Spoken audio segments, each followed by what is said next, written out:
on all 2024 models. Bring a can of food for the Utah Food Bank and get $1 off per can, up to half off adult admission.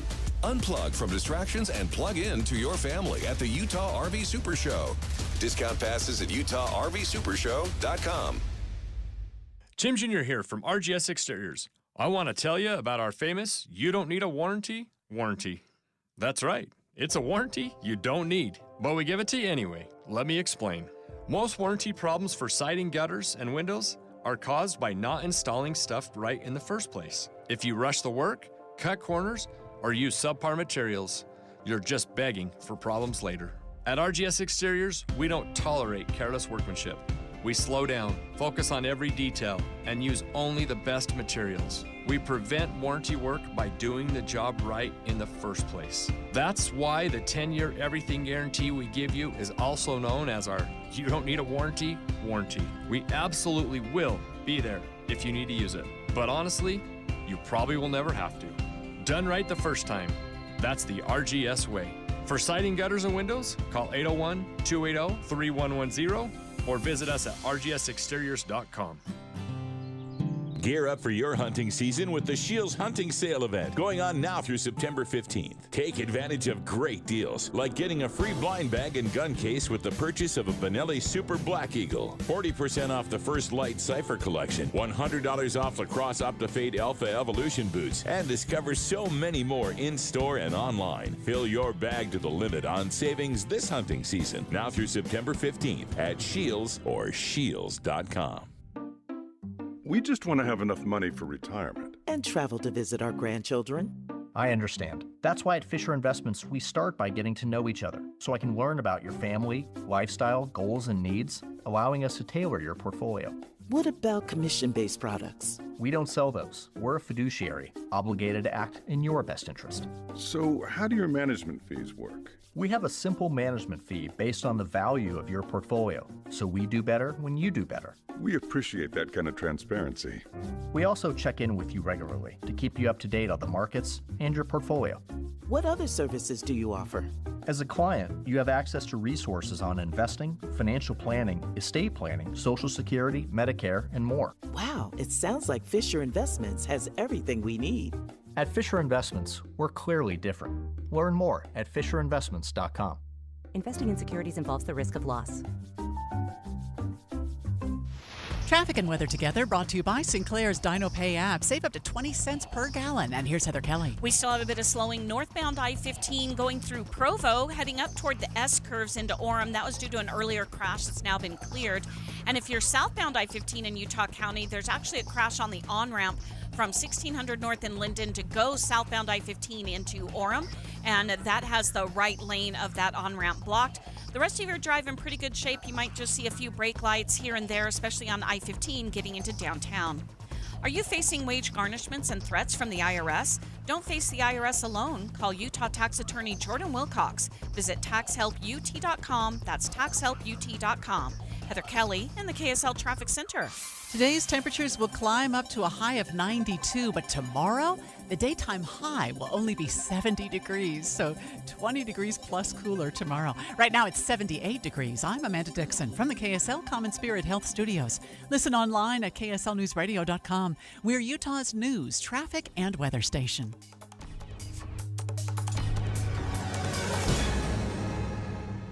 Dave and Dujanovic, your morning companions for talk, analysis, and key perspectives on Utah's biggest stories on KSL News Radio. Do you ever wake up the morning after, Dave, something major happens in your life? You're like, did that just happen? Did I listen to that for an hour and 45 minutes last night? Plus, there was the after show that I stayed tuned for with all of the political analysis on last night's debate. There's so much to talk about. I wasn't even sure that debate was going to end. It was already 15 minutes over. Yeah, they weren't holding anybody's feet to the fire as far as time goes. Like, if someone had a little extra to comment or say something afterwards, they're like, fine, go ahead. We're going to go along on this. There's a lot to be said about this debate. There were some nuggets You know, if you're panning for gold and you're trying to find some, I won't say nuggets. Let's say there's some gold dust in this debate that you could find. That's what it is. It's gold dust. It's not nuggets. It's gold dust. It's 9:07. It's time for the launch. Sequence engaged. And here are 3 things that Debbie wants you to know. Countdown. 3. We're also going to talk about the inflation report. New information today that's cooling. Not climbing to the heights that we have felt in the past. Year over year, it's up 2.5%. Naturally, that's where my mind goes. What does this mean for mortgage rates for those home buyers who want to get into the market or want to sell and move? So in our 10 o'clock hour, we're lucky to have the Stern team in studio with a real estate perspective on today's inflation news and what it means for home buyers. And it's hard to be patient because we are anxious. If you're in the market for a home, you want to buy a home. But when you see the possibility of rates falling, you think, okay, well, maybe I can wait another 6 months. Maybe I can wait another year. How much will this presumed rate cut really affect? And how much is that going to save you, right? Does it make that much of a difference to your mortgage payment? We'll find out. Countdown. 2. Following up on our big story yesterday morning, it's the story of the 3 Lymans now running as write-in candidates in Utah. There's Representative Phil Lyman, who's running as a write-in candidate for governor. Then, a few days ago, add to the list the son-mother duo of Richard and Carol Lyman, who put their names on the ballot for lieutenant governor and governor as write-in candidates as well, all spelled Lyman. We've been reaching out to Representative Phil Lyman to get his take on what's going on in the write-in campaign. He's joining us live in the 10 o'clock hour with his reaction. There's no getting around it. It's unfortunate. Now, if you're a write-in candidate, to say you're a long shot is an absolute understatement. Like, write-in candidates really don't have much of a chance. But even that being said, having multiple Lymans on the write-in ballot, I mean, that makes things clumsy. It's a little bit dirty. I don't think anyone else is to blame. But let's be honest. That was done for a reason, right? I mean, it's not just coincidence, right? Launch countdown. 1. Do D2 analysis throughout the show on the day after the presidential debate, both from Republicans and Democrats' perspectives. We're going to also analyze, as Dave said, that gold dust. What were the best moments for each candidate? And also, I'm not going to shy away from some of the missed opportunities that I noted last night while I was watching this almost 2-hour-long debate. We're doing tariffs on other countries. My plan is to give a $50,000 tax deduction to start up small businesses. The government and Donald Trump certainly should not be telling a woman what to do with her body. I did a great service in doing it. It took courage to do it. They talk about democracy. I'm a threat to democracy. They're the threat. Donald Trump was fired by 81 million people. Now, no question, we listened to that.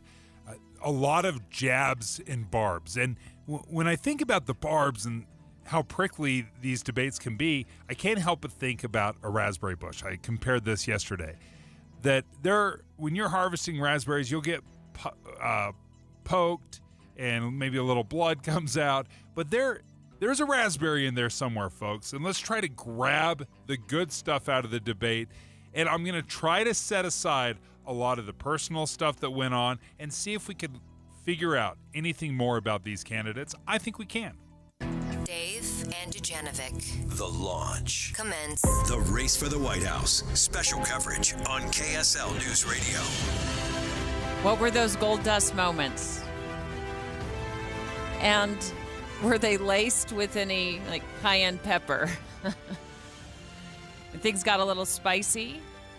We're going to talk about the best moments, and I also want to not shy away from being critical of the candidates as well in some of these moments where I thought they could have expanded more on policies, gotten into more specifics, and also maybe stayed away from some of those personal barbs.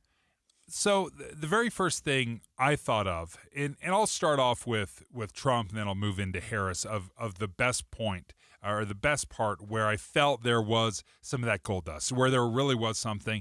And I thought his best moment, oddly enough, was when he was asked about the Ukraine-Russia war.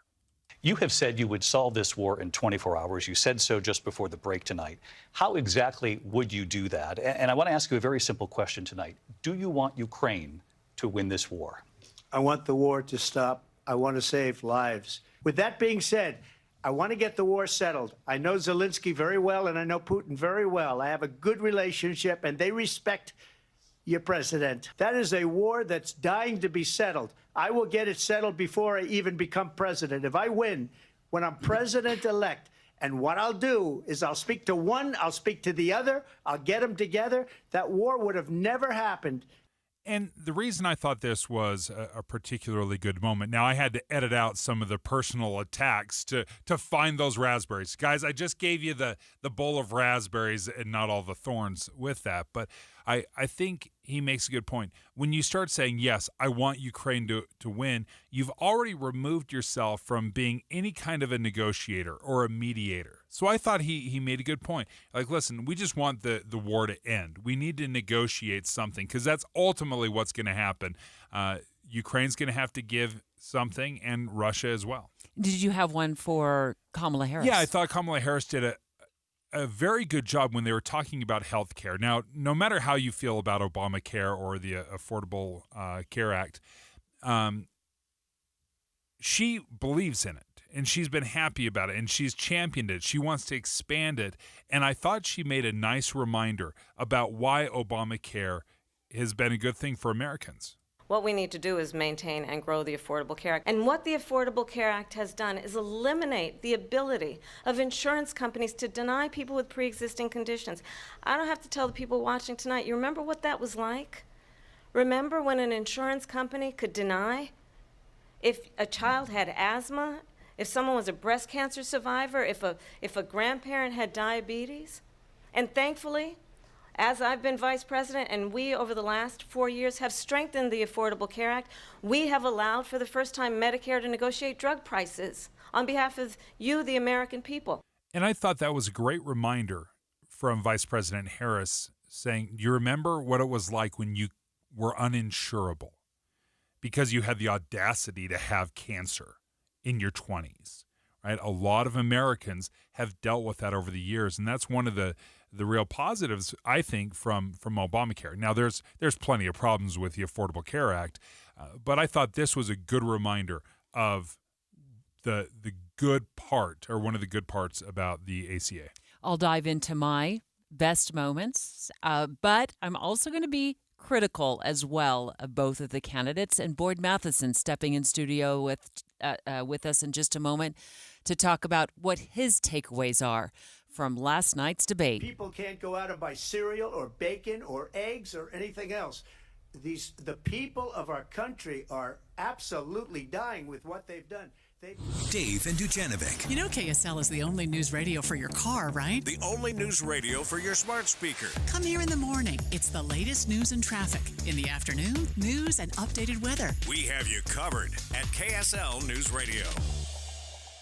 Just the other day, I was talking with a new acquaintance, and I mentioned I had let go of 70 pounds of fat weight with the help of my friends at Soto Weight Loss. And I showed him a picture of me from this same week last year. He said, wow, you don't even look like the same person anymore. You look younger now. One of my relatives who I hadn't seen in person in a couple of years said I look taller now. Well, I'm not alone. Clients at Sota, which is spelled S-O-T-A, look and feel 10 years younger when they let go of the fat. I'm living proof of this, but you can see for yourself by going to SotaWeightLoss.com. That's S-O-T-A weightloss.com. Check out the thousands of before and after pics. While you're there, click on the Request a Nutritionist callback. And within minutes, you'll be talking with someone who truly wants to help you get in the best shape of your life. You want the fastest and most permanent results? It's not with injections, drugs, or pills, and it's not with fad diets, because you almost always gain the weight back once you stop. I got rid of my excess weight in just 5 months, and now 6 months later, I'm still right where I want to be. Get started now and look great for the holidays with SOTAweightloss.com, because Sota is state of the art. Pumpkin spice, anyone? Autumn can mean tasty lattes, sure, but also BYU football, colder weather, and how about a little presidential election? Rock the vote! For all the spice you need this fall. Start with Tim and Amanda, mornings from 5 to 9. Then David Dujanovic, Boyd Matheson, and Jeff Kaplan's afternoon news as you drive home. Coming this fall on KSL News Radio. A happy place comes in many colors. One that leaves you feeling refreshed. Something that gets you all fired up. Or gives you the space to chill. Whatever your color, bring happiness home with CertaPro Painters and make your happy place your home. CertaPro Painters. That's painting happy. Get started today at CertaPro.com. Each CertaPro Painters business is independently owned and operated. Contractor license and registration information is available at CertaPro.com. At Farm Bureau Financial Services, we don't say 2 birds with 1 stone. We say 2 damages with 1 deductible. With us, if your home and auto are both damaged in 1 storm, you only pay 1 deductible. And we should probably stop using stones for that sort of thing anyway. Talk to a Farm Bureau Financial Services agent about our 1 deductible advantage at fbfs.com/protect. It's your future. Let's protect it. Farm Bureau Property and Casualty Insurance Company, Western Agricultural Insurance Company. What's up, everybody? I'm Mike Wilson with Any Hour Services, and if you have a drain that's clogged or backed up, after you've tried the plungers and products, the next step usually involves some kind of drain snake or cabling equipment. You see, sometimes the blockage is far enough down the line that you need special equipment that most homeowners just don't have. That's where the Drains Department at Any Hour Services can help. A drain snake can clear most blockages and get the water flowing again, and clearing blocked drains is what our Drains Department does day in and day out. So if you're a homeowner with a drain line that's clogged or backed up and you'd like one of our drain technicians to come and snake the line for you, it's only $29. Yep, you heard that right. Any Hour Services will snake any drain line with normal access for only $29. Sinks, showers, tubs, toilets, floor drains, laundry drains, even that sewer main line that connects to the city. We'll snake any line for just $29. For help with your drain issues, call Any Hour Services at 801-443-7700. You can Google Any Hour Services. You can even schedule online at anyhourservices.com. No one helps more homeowners than Any Hour Services. When you switch and save with Progressive, you could use that money towards golf lessons to become a scratch golfer.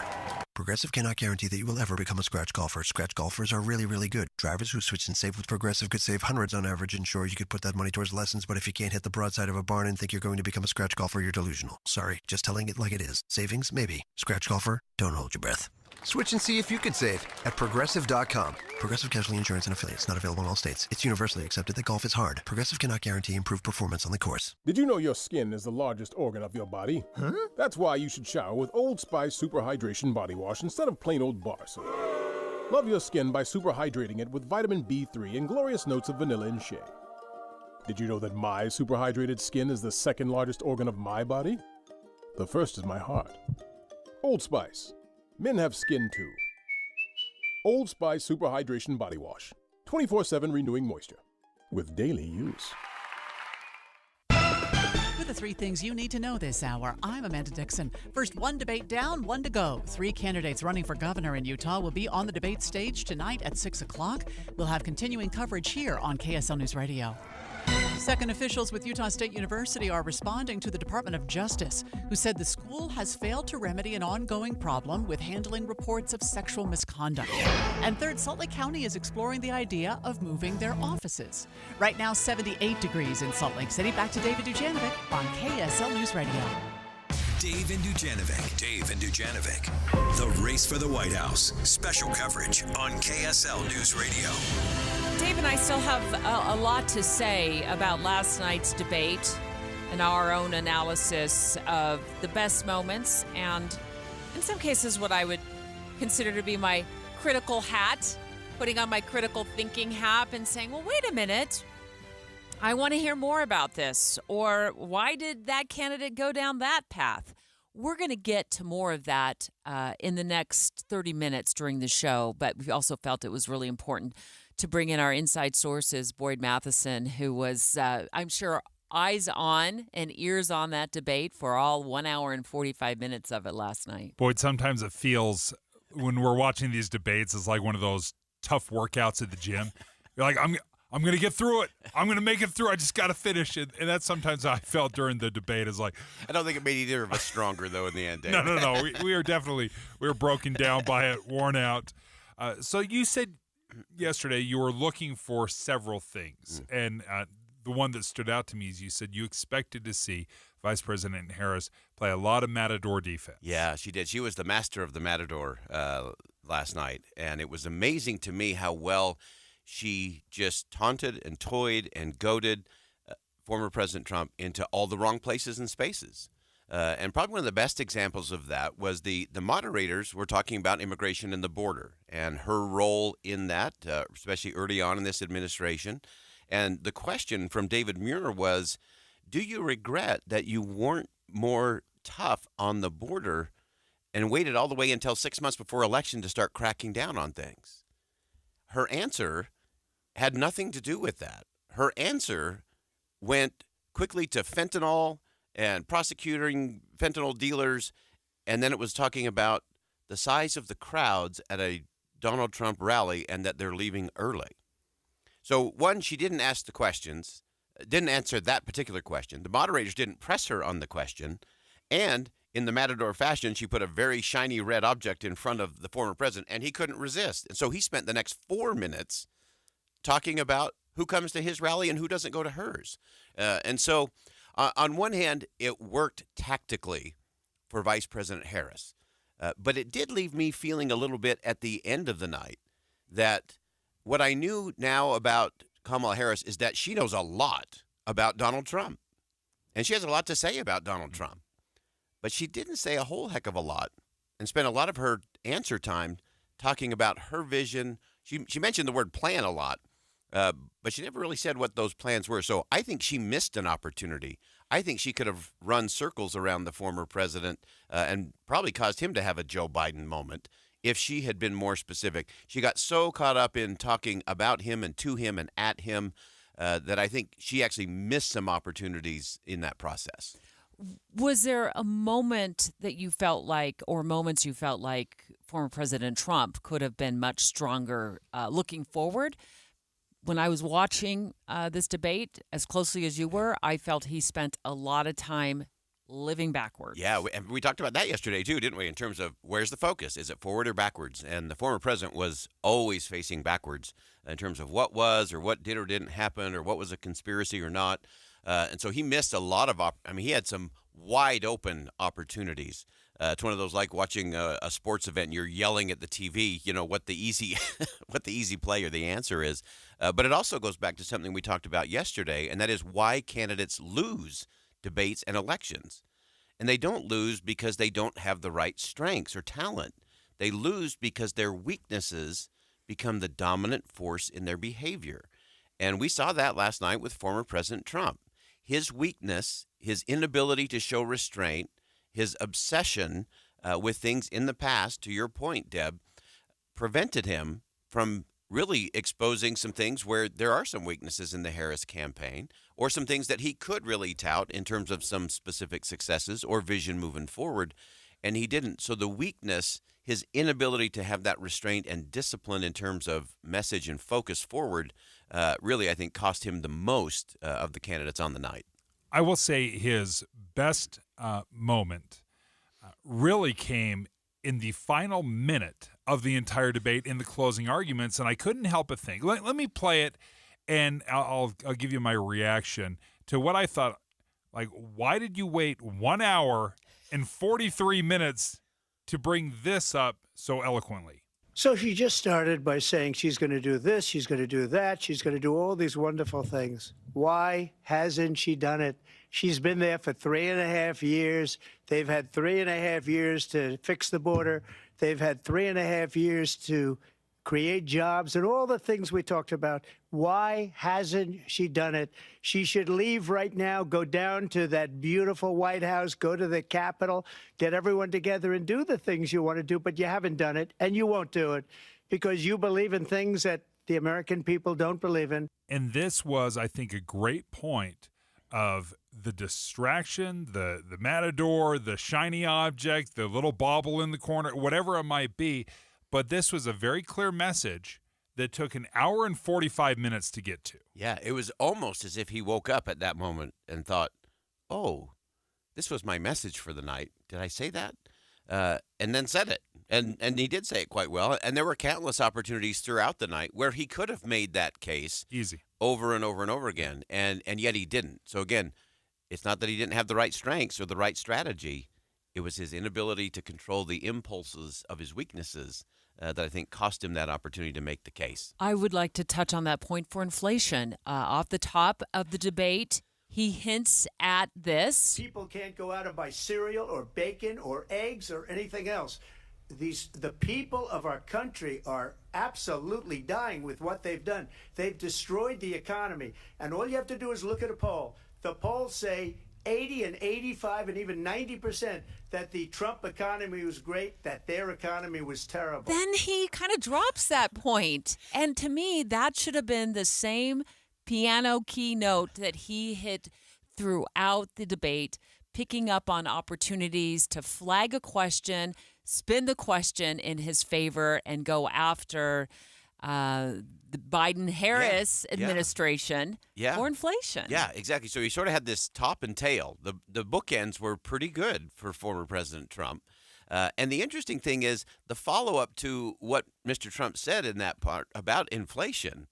They shifted that over and asked the vice president about that. And before we knew it, she was talking about all kinds of different things that had nothing to do with inflation or what the American people are feeling. And so she kind of did these very circuitous kinds of answers. I think her best moment was also early on where the president had gone off on a rant about him, and she started that mantra of, I have a plan for you, he has a plan for him. And that was her best moment. And just as you said, Debbie, she should have stayed on that key all night long. Yes. Here is my plan. His plan's for himself. Here's my plan for you. But she missed that opportunity in a big way. Boyd, thank you for joining us. It seems like this is the last. In fact, I just saw President Trump say, I don't know if I want to do another debate. So this did you just see that cross? I just saw that cross. Okay. And after last night's debate, I don't think either of them should be overly proud of the performance. But I think ultimately, you know, one debate is probably enough. A second one, is it going to give us anything more? Or I don't know. We've seen a lot of Trump debates over the years, and it seems like, you know. Same song, different chorus. That's very much what it is. Just a different moderator, just a different conductor. Boyd Matheson, thanks for joining us. All right. We're going to continue our D2 analysis. Thanks, Boyd, so much for your perspective. With KSL at Night host and also former Republican Utah lawmaker Adam Gardner joining us straight ahead. Did either candidate, in his view, have that gold dust moment that Dave talked about off the top of the show? Adam's up next.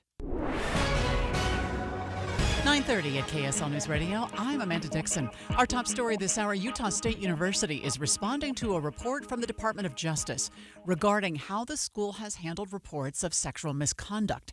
KSL News Radio's Adam Small has more. The DOJ issued a letter of noncompliance to the school last month around the time they fired their head football coach and 3 other school employees for alleged Title IX violations related to domestic and sexual abuse. The university actually entered an agreement with the DOJ back in 2020 on this very issue, but since then the department said the school, quote, failed to take prompt, equitable, and effective steps to remedy an ongoing hostile environment within its football program. USU officials are now saying they share those concerns and have outlined a long list of plans to hopefully fix this problem once and for all. Adam Small, KSL News Radio. Our top national story this hour from ABC News. Open your TikTok app in a couple of years and you might see a pop-up warning you about the potential risks social media use poses to your health.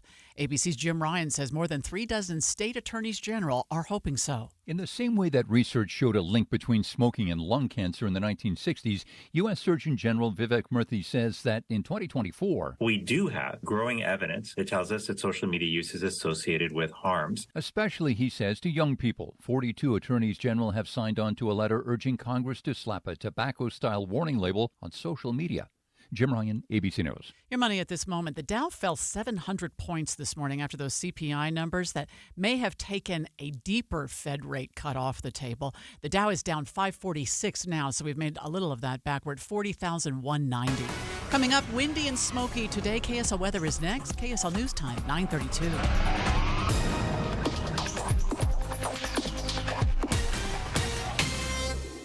It's a priority for us at this station to bring you all sides of a story and to talk about the news fairly, completely. Get all the facts and be really aware. Utah's Morning News with us, Tim and Amanda. Weekday mornings 5 to 9 on KSL News Radio. Soft water.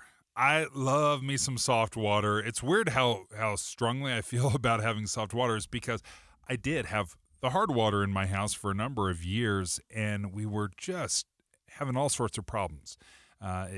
We're wearing out some of our expensive appliances. In fact, if you could do this kind of experiment, if you had a water heater and you filled it up with hard water and then you filled it up with the soft water is so much easier on the appliances. It doesn't have the buildup and the breakdown that hard water has.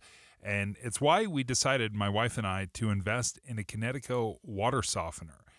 We did that a number of years ago. My goodness, it's probably 7 or 8 years ago, and we have absolutely loved it. We've loved having our Connecticut water softener in home, and it's provided soft water 24/7. The way it's designed, it doesn't run out. A lot of people may not realize this, but with certain water softeners, if you have a busy morning of showers and laundry, dishes, you can run out of soft water, and then by the evening, you got hard water. You're back to hard water again, and it recharges like at 2 o'clock in the morning. So you'll have to wait for the benefits of soft water until the next morning.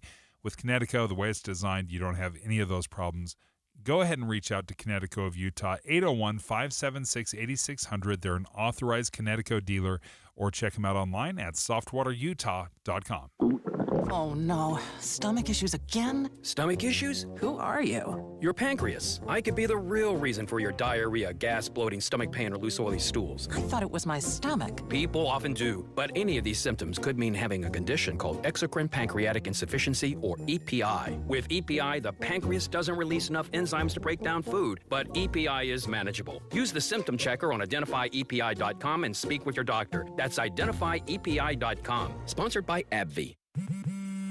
What's better than one win? 3 wins. With Straight Savings, you keep your own phone, get one line for only $25 a month with real unlimited data, and get rewarded with a $200 phone credit after 12 months. It's a win-win-win. Head to Walmart or visit straighttalk.com today. Switch to Straight Talk. Less dollars, more sense. Straight Savings Plan enrollment requires compatible unlocked device and new line of service. Bonus device credit requires 12 months of active service. Offer ends if eligibility requirements are no longer met. Taxes and fees apply. For network management practices, see Straight Talk's terms and conditions. We're in St. George, and Jenny found a home online that she really loved. And then we went through it with our realtor. He started pointing out things that were going to just lead us to a money pit. We would have been in this house $50,000 or more in repairs. With the help of our realtor, we were able to find a brand new home for $100,000 less than what we would have been paying for one that was 12 years older. We thought we were going to save money not using a realtor, but in the end, our realtor actually saved us over $150,000. Let an experienced realtor guide you. Go to myrealtorstory.com.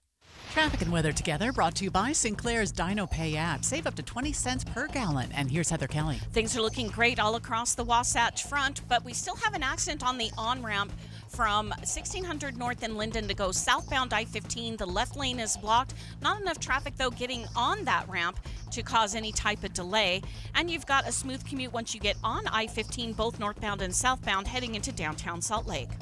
Durden's Appliances offering Black Friday pricing now and no interest financing through 2026 on single appliance or whole kitchen packages on Fifth South and Bountiful or DurdensAppliance.com. Heather Kelly in the KSL Traffic Center. High winds coming with gusts up to 45 miles an hour expected. Those winds will bring in smoke from the Southern California wildfires. We do have a cold front coming in tonight. It'll drop our high temperature tomorrow by 20 degrees. Today's high 92, 70 tomorrow. Right now it's 79 degrees. I'm Amanda Dixon from the KSL Common Spirit Health Studios. Listen online at kslnewsradio.com. We're Utah's news, traffic, and weather station.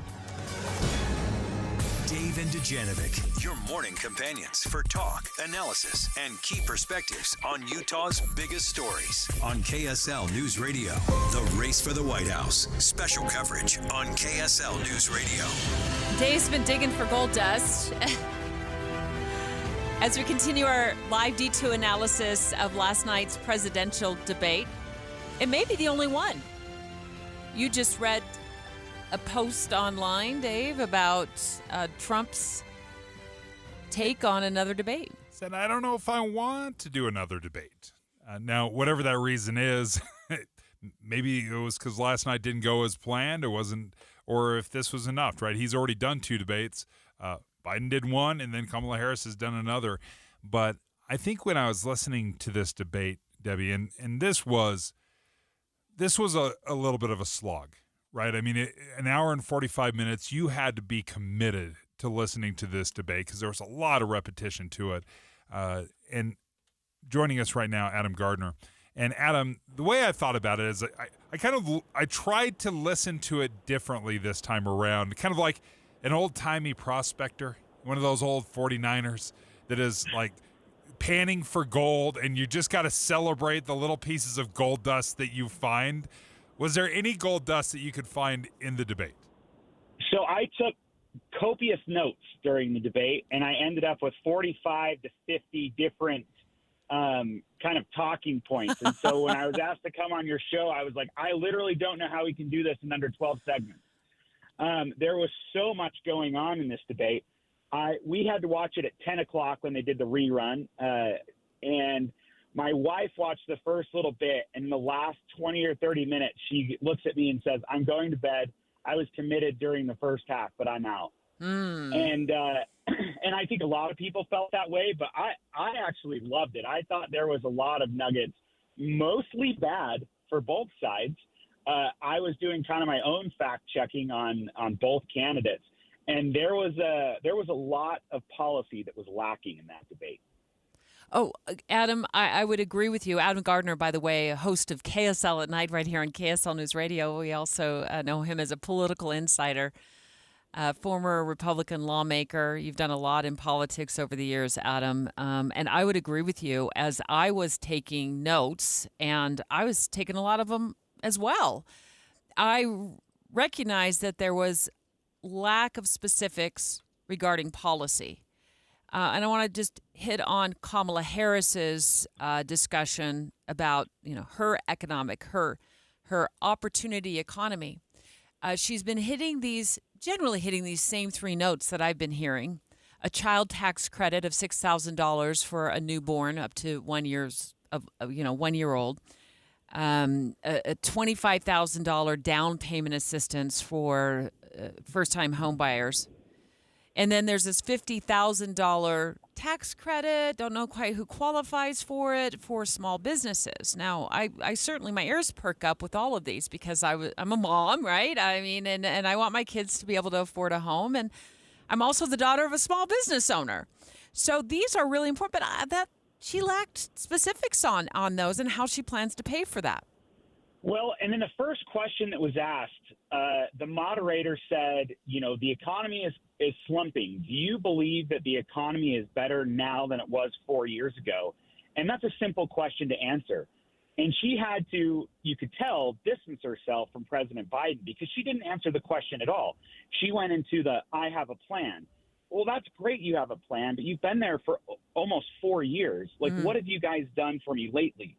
Type of deal. And you're right. She doesn't explain how she's going to pay for those. If you give every single person that wants to buy a house $25,000, you have not saved people $25,000. You have only increased the cost of a house $25,000. There is no limits placed on her $50,000 tax credit for a small business owner. I have 4 LLCs. I would love to create more to get that $50,000 tax credit. But you have to give me more examples. But the thing is she's facing Donald Trump, who is also lacking in policy, also lacking in what he's going to say. We only know what he's done. And so when he talks about a tariff economy, I want to get rid of the income tax and I want to only have tariffs, that's an insane plan as well because the cost of every good is going to go up and it's going to be paid by consumers, not the other countries. So we're just lacking policy that is just really nailed, that needs to be nailed down. And it's because both of them really don't understand monetary policy, and they don't understand the economy. We're speaking with Adam Gardner of KSL at Night. He's a host there. And Adam, let me play a little bit to your point. You were saying that Kamala Harris, Vice President Harris, started off with a non-answer when asked if Americans are better off than they were 4 years ago. Your opponent on the stage here tonight often asks his supporters, are you better off than you were 4 years ago? When it comes to the economy, do you believe Americans are better off than they were 4 years ago? So I was raised as a middle-class kid, and I am actually the only person on this stage who has a plan that is about lifting up the middle class and working people of America. It's that opportunity economy that I have no better understanding of what it actually is or what it means, right? I mean, I hear opportunity economy. I thought, great. I still don't know what that means. Well, and when President Trump was president, when he's right to ask his supporters that, are you better off now than you were 4 years ago? It's the old Ronald Reagan line.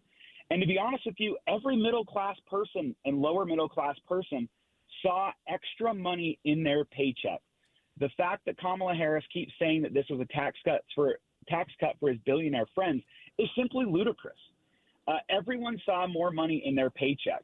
And when she failed to answer the question and put forward, here is my actual plan, and here's why you're better off now than with Donald Trump, she skirted that issue and couldn't actually deliver. And I think that will hurt her, but it only will hurt her if Donald Trump keeps hammering that message, which he sometimes fails to do. And we saw that in the debate where he would just go off on these tangents and was not able to bring the conversation back. Where I was really disappointed was with the moderators. They pushed back or fact-checked live Donald Trump 4 different times. And it reminds me of the Candy Crowley thing with Mitt Romney, where she fact-checked and was absolutely wrong when she fact-checked Mitt Romney versus Barack Obama. The moderators never pushed back on her. And that was very disappointing because they could have said a simple yes or no would be great. Are they better off? She would not have been able to answer that question. But Donald Trump also didn't follow up and hit her on that point. That was a missed opportunity. Adam Gardner with KSL at Night. Thank you for joining us, Adam. We appreciate it. Look forward to hearing more from you throughout the day. Thanks, Adam. Yeah, for sure. You want to do 12 segments on this, Adam? Oh, we're so lucky to have you as one of the hosts of KSL at Night. Thanks so much for joining us early with your analysis. Adam Gardner, political insider, also founding partner of ASG Consulting, which is a Utah-based lobbying firm. Straight ahead, Dave broke down his gold dust moments off the top of the show during the debate. He's looking for those really yummy, fresh raspberries in a field of thorns. Well, I've got my gold dust moments, believe it or not, too, and I want to talk about those as well as some critical moments that it really stood out to me during last night's debate. So let's chat about that in 4 minutes. Dave and Dujanovic. Dave and Debbie go out of their way to make sure you hear all sides of a story. They're working the phones to get several viewpoints on for you. Hi, it's Tim and Amanda. We get you the full story, too. We have you covered on KSL News Radio. Bet you never thought about this before. Do you think you could survive as a family living month to month at poverty level? Well, could you? Community Action Services and Food Bank Circles Initiative presents the No Poverty Summit, September 19th from 9 to 4 at the Provo City Library. Participate in an immersive poverty simulation and discover how much it can change the way you think about poverty. You'll also hear from First Lady Abby Cox, former Utah State Senate President Wayne Niederhauser, Utah State House Representative Marcia Judkins, and Joanne Goldblum, author of Broken America and the founder of the National Diaper Bank Network and the Alliance for Period Supplies, about how we can create better opportunities for people to obtain financial stability. Tickets are $15 and are available at casfb.org. Community Action Services and Food Bank's Circles Initiative actively assists those who need support to rebuild and transform their lives. Get tickets to the No Poverty Summit, September 19th, and learn more at casfb.org. You trust us for news and information in your car. Now trust us at home. KSL News Radio has you covered. keeping you informed on the latest breaking news, weather, traffic, sports, and more. Listen on your Amazon Echo or Google Home device. Just say, Alexa, open KSL News Radio. Or listen on the KSL News Radio Listen app. Text the word app to 57500. KSL News Radio. We have you covered. It's time for Rush Hour Rivals. In one corner is a helmet-donning bicyclist. In the other corner is a seatbelt-wearing driver. Can the driver keep a 3-foot distance on the road? Can the cyclist ride in the bike lane and wear reflective gear? Who will win? I'm fine to ride in the bike lane and wear reflective gear. Yeah, and I can easily keep a 3-foot distance. So, not rivals at all? Nah. Meet in the middle so your paths don't.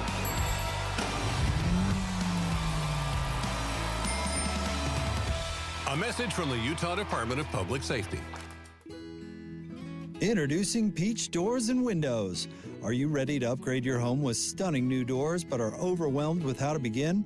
Peach Doors is here to make the entire process smooth and stress-free. Visit their showroom to see their wide selection of wood doors, durable fiberglass, energy-efficient aluminum, oversized glass bifold doors, and so much more. It's not just about looks, it's about durability and security to protect what matters most. Let them help you find the perfect match for your home, budget, and personal style. Visit their showroom and see for yourself. No pushy sales tactics, only guidance from their experienced staff. No inflated markups just to offer so-called discounts. See their 5-star reviews where customers rate them on their attention to detail through every step of the sale and installation process. Amazing home transformations begin with windows and doors. Serving Logan to St. George, just Google Peach Building to see for yourself. Visit Marisa Bravanel Hall for the Utah Symphony's Pop Series. Visit utahsymphony.org/pops.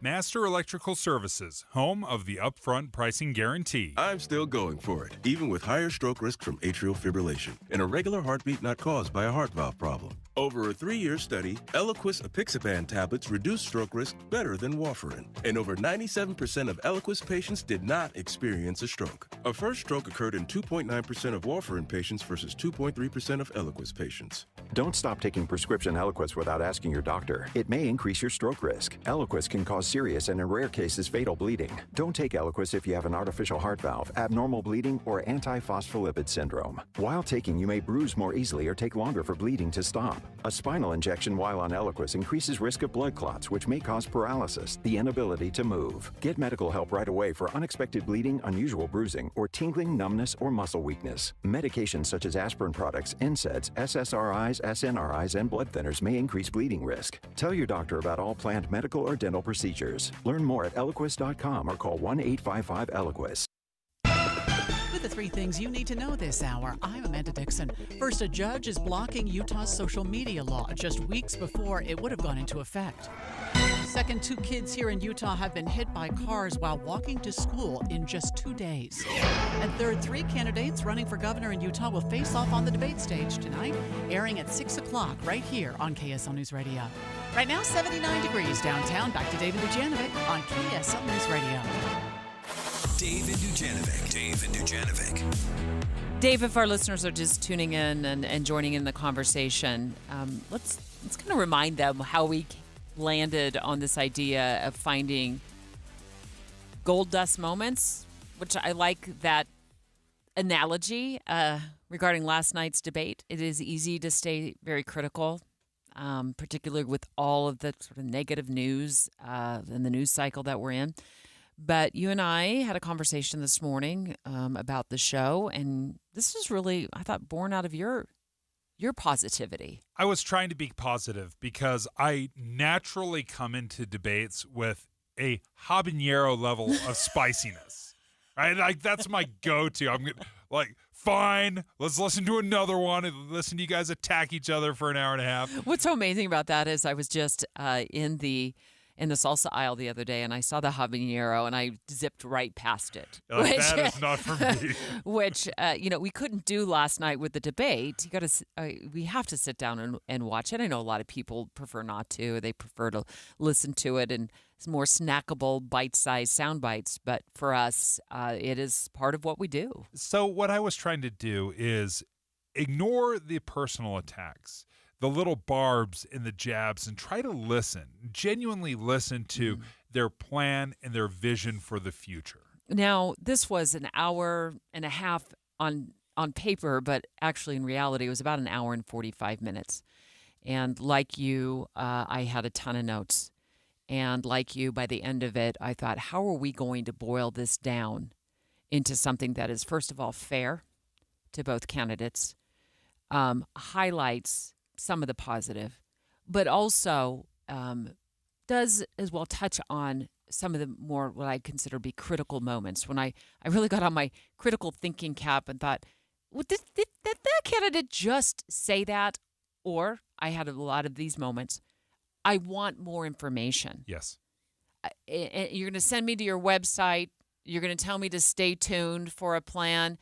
I want more information. Now is your chance. You have my undivided attention. I am sitting here taking notes like I am in English 101. I'm sitting in algebra class, and I am taking notes so I know and understand what your plans are. And I felt as though both candidates were thin on details and many times thin on policy. Absolutely. And that in part is the problem with the way debates are held.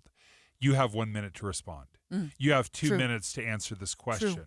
How deep can we get into a policy when you have 2 minutes? And we have abdicated any responsibility or requiring a candidate to sit down and explain in detail 4 or 5 minutes, 10 minutes on a topic, because people would fall asleep. It would be like Bueller, right? They think that we don't want that information, and maybe we don't. Maybe we don't have the patience to listen to the detailed explanation of why the Trump tariffs are good. To that point, I want to talk about what I felt was the best moments and also the weakest moments from each of the candidates. Now, this isn't the full menu, okay? I'm just going to touch on a couple of standout moments that I flagged. The best moment for former President Trump was toward the top of the debate, where he begins to comment on inflation. Now, we know from research and from surveys and from asking voters, like, what's your top concern? It is the cost of living. It is the family budget. And he starts down this path.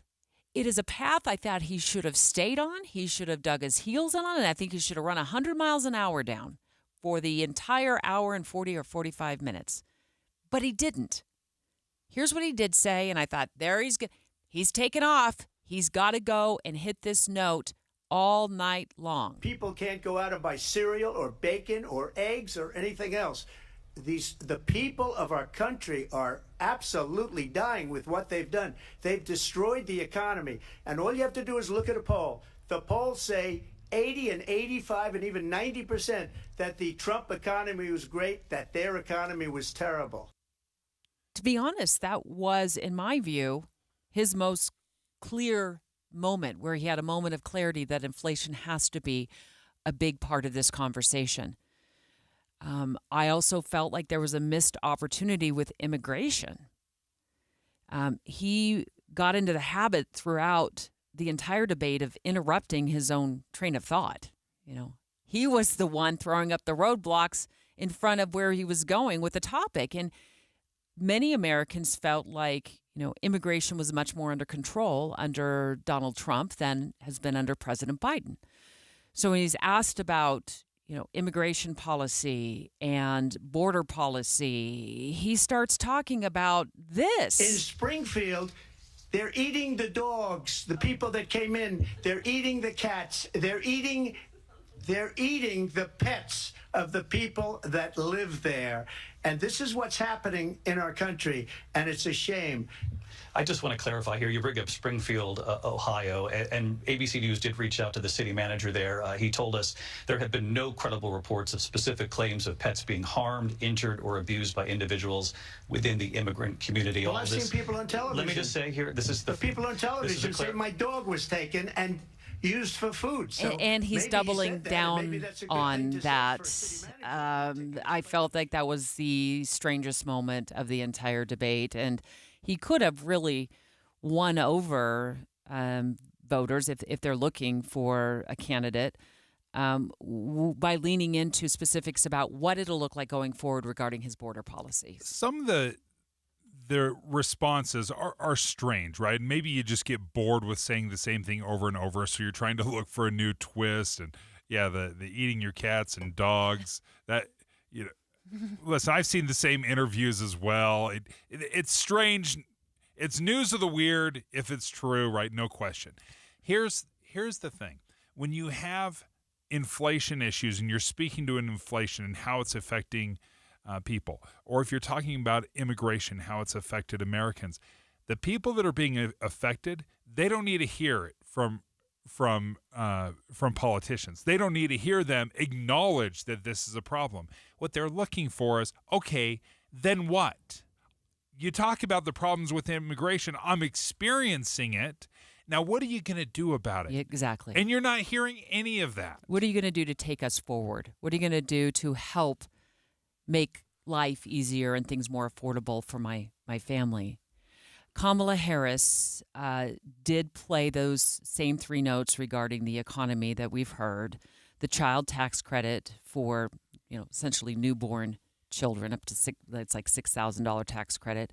Small business, $50,000 in, and I wasn't quite sure how this plan was going to work. $50,000 in grants or in a tax credit, and the problem with this is, well, it doesn't come with specifics, and it lacked specifics last night on the debate stage. We know that young families need support to raise their children, and I intend on extending a tax cut for those families of $6,000, which is the largest child tax credit that we have given in a long time. My plan is to give a $50,000 tax deduction to startup small businesses, knowing they are part of the backbone of America's economy. And then also touching on $25,000 in a tax credit or a loan. I'm not quite sure it's going to work for first-time home buyers.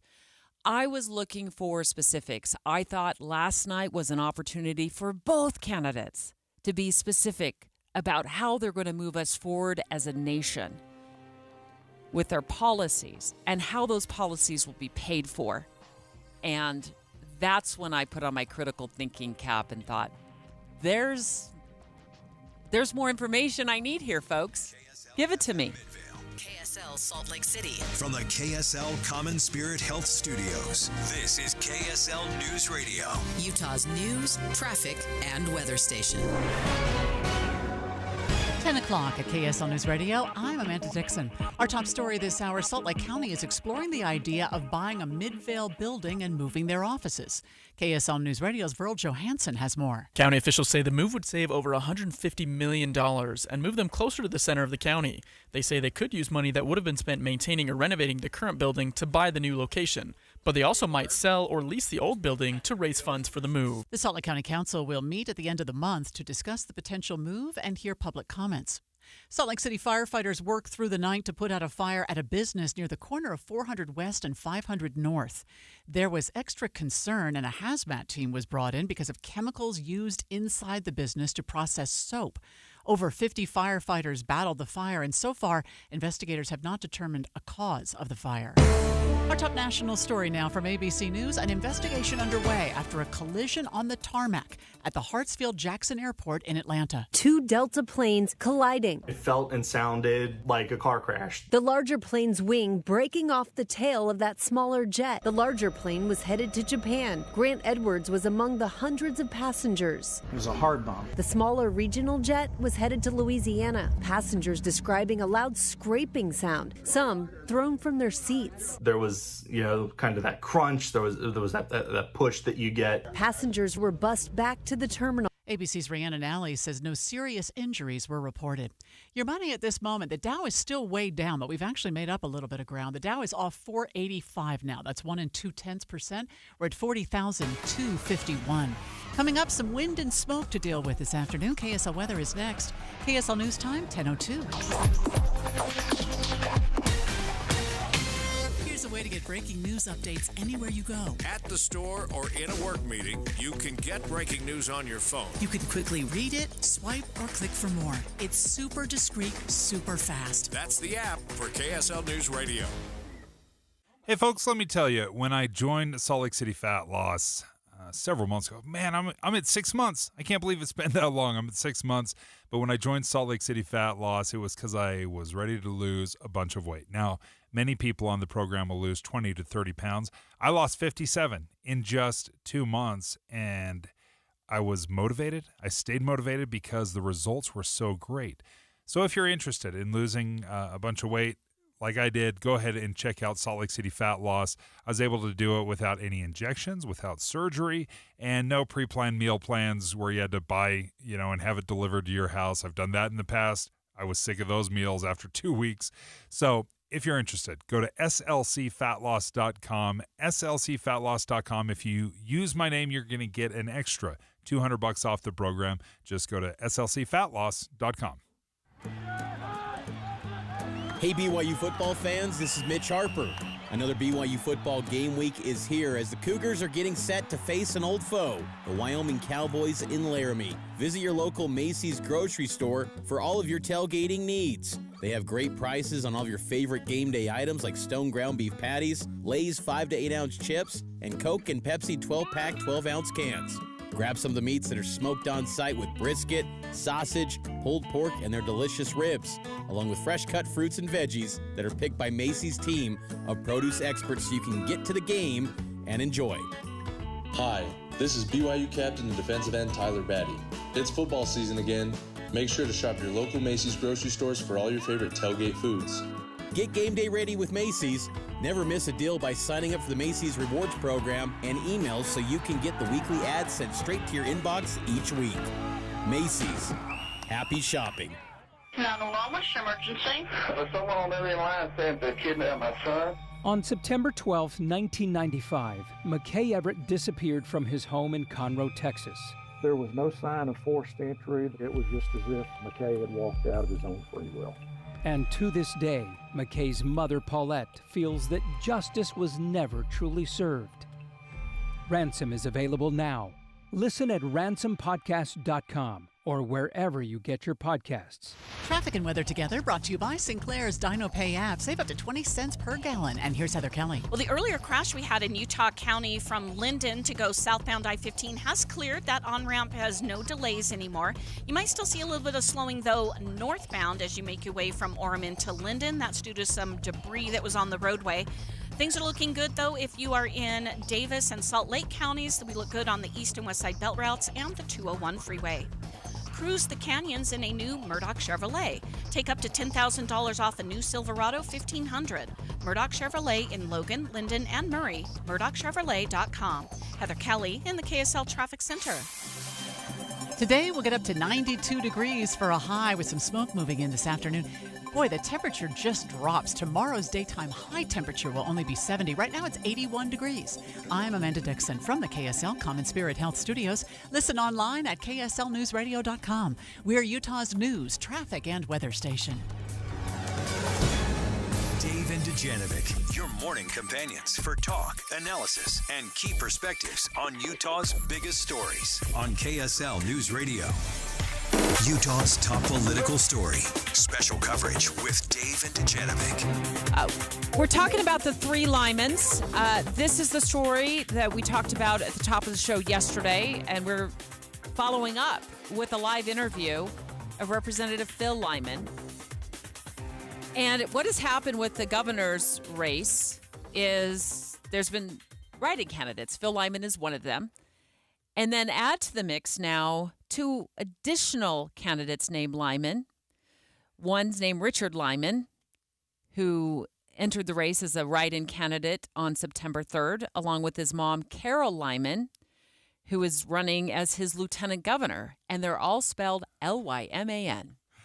And, oh, my goodness, what's kind of wild about this story is, number one, write-in candidates, it's such an incredible long shot to try to win as a write-in candidate, right? I mean, you're hanging on, you want to get your message out there, and you can't just write someone's name in and have it counted.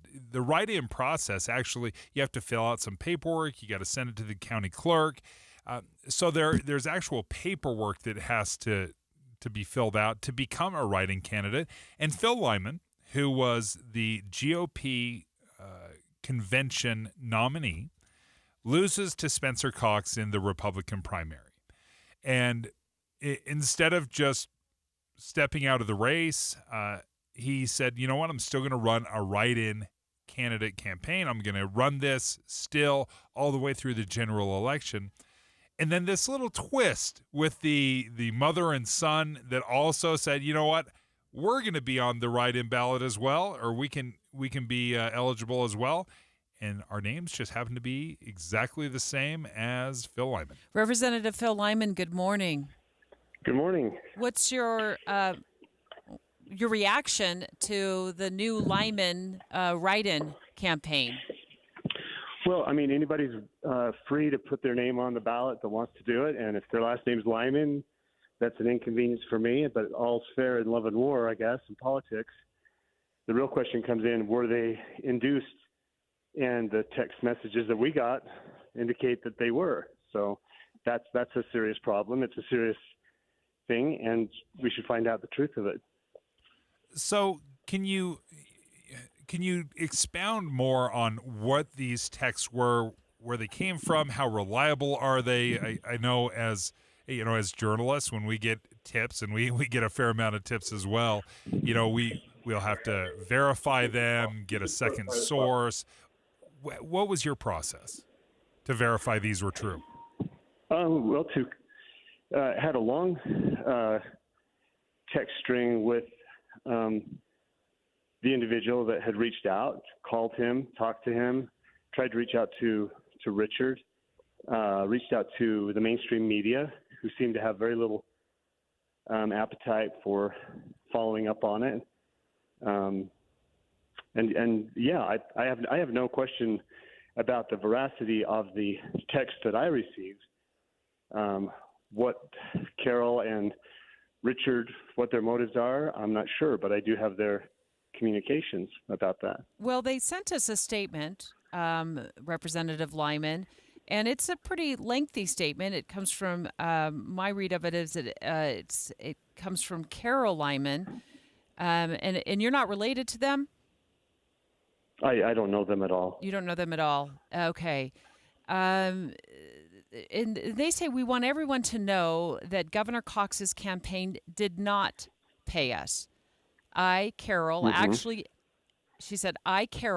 paid the fees for both of us, period. We're running to make a statement. People keep asking if we're related to Phil Lyman, and last Sunday someone asked, and it was the last straw that broke the camel's back. I've always been proud of my name, and the negativity of his campaign is causing me real embarrassment. She said, Richard and I talked about it and decided to run so that we had a candidate we could feel good about voting for, because we don't feel good about voting for Cox or Phil Lyman. So she has addressed your allegations, and she says she paid the fees to register. And she denies that she denies your claims. What's your response to this statement that she's issued? Well, Richard sent a text that said that they were putting the money into his account. The Cox campaign was. So, I mean, you've got two different stories there. That's not.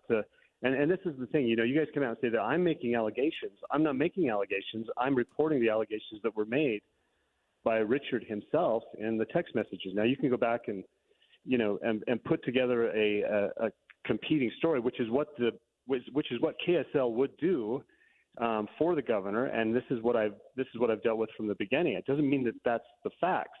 If you want the facts, you're going to have to do a little bit of digging, and so am I, and I am doing that digging, and I will continue to dig on it until I find out what the truth is. But I'm not out there saying, hey, Governor Cox is paying people to run. Someone else said Governor Cox paid me $1,000 in a steak dinner to put my name on the ballot. So and that's what he said. Just to be clear, just to make sure that I'm understanding this, the text thread you're referring to, you're saying is coming from the candidate Richard Lyman, who is claiming that it was $1,000 in a steak dinner to put his name as a write-in candidate. Between Richard and his coworker James, which I think you've probably talked to James, you've probably talked to Richard. If not, I don't know why not, but we've certainly reached out to both Carol and Richard here at KSL, and they they said they don't want to join us. They gave us a statement. So no, we have not spoken directly to Richard Lyman. But so I've provided texts that are valid, that are real, are not fabricated, and you've got a statement from Carol saying that's not true. So that's fine. You've got one person saying this is what happened. You've got another person saying it hasn't happened. I'm just the candidate that happens to be on the write-in ballot with the last name of Lyman, who is damaged by this. If it's driven by Spencer Cox, then somebody should want to know that. And obviously it's not KSL that wants to know that. So. Well, we're talking to you right now, Representative Lyman, where that's why we're trying to fill this out. So saying that KSL is not interested is certainly not true on our show, where that's exactly what we're trying to figure out. What you're interested in doing, though, is twisting the story into a story about Phil Lyman making allegations, and that's what I'm saying. I am not making allegations. I have not made allegations. I've shared the text messages, and that's as far as it's gone. And the text messages say what they say. Now, Carol can respond to that, and you can take hers, and you can take James's, and you can take Richard's, and you can figure out what the truth is. But saying that Phil Lyman is making allegations is a false allegation in itself, and I knew that was going to be the story by the weekend. It was clearly obvious to me that the mainstream media in Utah was going to cover for Spencer Cox, and the story would be Phil Lyman is making false allegations. I'm not making allegations. That's the point. That's what I'm saying here. Well, Representative Lyman, we are not covering for Spencer Cox. And in fact, we started reaching out to you yesterday because, as you know, you have frequently joined this show before in the past. And you know, you and I have talked in the past about different issues. And we wanted to make sure that you certainly had an opportunity and a reminder that we would want to talk to you.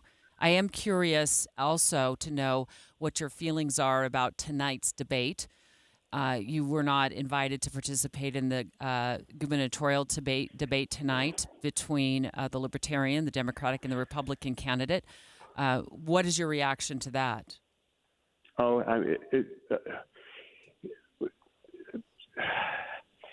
the whole thing. There's two paths to get onto the general ballot. One's through the convention. One is through gathering signatures. So if a person opts to gather signatures, they should be able to validate those signatures. They have not done that. They should be able to at least provide cast vote records for the election. They've done everything to obstruct access to cast vote records for the election. I don't believe that Spencer Cox is a valid candidate, and that's my privilege. That's my right. I could be disproven so easily with a little bit of transparency, which there is no transparency in Utah's election process, and that's a problem. So all of this is exposing what I would call corruption in our whole election system, and it comes straight from the lieutenant governor's office. It happens to be that that's the same office that we're seeking, and so it becomes a question mark in a lot of people's mind. I'm not trying to create the question mark. I'm trying to address that question mark that's in the minds of a lot of Utahns right now, and it's not going to go away by tactics and these kind of juvenile attacks that come out. This is a story, and it should be looked into. And I didn't create it. I didn't make it up. I didn't go to them. They came to me, and this is where we're at. So as far as the debate goes, yeah, I'm not going to be on the ballot. I'm running a write-in campaign. I am not a threat to Spencer Cox, but apparently they still feel the need to keep playing these games. Well, we will continue to follow this story and look into to this, and we appreciate you taking the time to join us. Write-in candidate for governor, Phil Lyman. Yeah, thanks, Representative Lyman. Straight ahead, we're going to get into a conversation with the chairman of the Salt Lake County Republican Party, Chris Knoll. He's joining us next with his take on last night's presidential debate. Now, remember, we also have a gubernatorial debate that we were just talking moments ago with Representative Phil Lyman about, just briefly.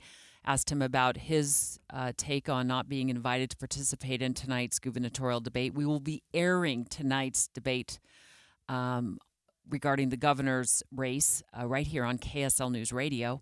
Straight ahead, let's get with the Salt Lake County chair of the Salt Lake County GOP and ask him what his take was on former President Donald Trump's performance last night on the debate stage. Dave and Dujanovic. Current events can have a lot of moving parts. Our job is to make it easy to keep up. You're part of a bigger world, so spend 15 or 20 minutes here and be part of it. Join us weekday mornings between 5 and 9 on KSL News Radio. September means it's time for Any Hour Services free furnace sale. What's up, everybody? I'm Mike Wilson with Any Hour Services, and as summer comes to a close and falls right around the corner, the weather gets, well, perfect. And when the weather's perfect, people need a little extra incentive to replace their heating and cooling system. That's where Any Hour Services free furnace sale comes in. For the month of September, when you have Any Hour Services install a new air conditioner, we'll give you a new furnace for just the cost to install it. About $400. The furnace is free, you just pay the labor. And there's no catch. There's no raising the price on the air conditioner first. There's no making you buy the most expensive air conditioner to qualify. There's none of that. There's just a desire to keep our technicians working while the weather's mild and a genuine appreciation of you for helping us keep them busy. So if you've been thinking about replacing your old furnace and air conditioner and want to know exactly how much you can save during our free furnace sale, call Any Hour Services today and schedule a free estimate. Google Any Hour Services or schedule online at anyhourservices.com. No one helps more homeowners than Any Hour Services. 3 letters. B-Y-U. BYU goes for win number 3. 3, that's the magic number. BYU is on the road for game 3. It's the magic number. Against the Pokes of Wyoming. 3 times 1. BYU, Wyoming. Pregame starts Saturday at 5. That's the magic number. And kickoff is at 7 on Utah's legacy home of the Cougars, KSL News Radio. We love talking about housing here in Utah. We love it. So we tap into our experts at the Stern team. Russell Fawcett joins us right now. Now there's a feeling we just got the inflation numbers. Inflation numbers are just about a little over 2%. So we think there's going to be a Fed rate cut. How would that impact the housing market?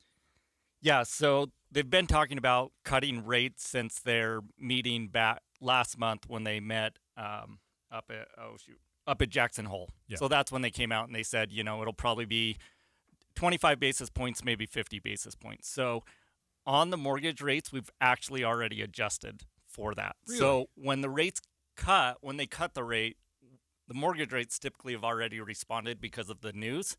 So, for example, back in July, we were in the low 7s, high 6s. And if you went in today, obviously, depending on credit and down payment, you can get a rate in the low 6s already.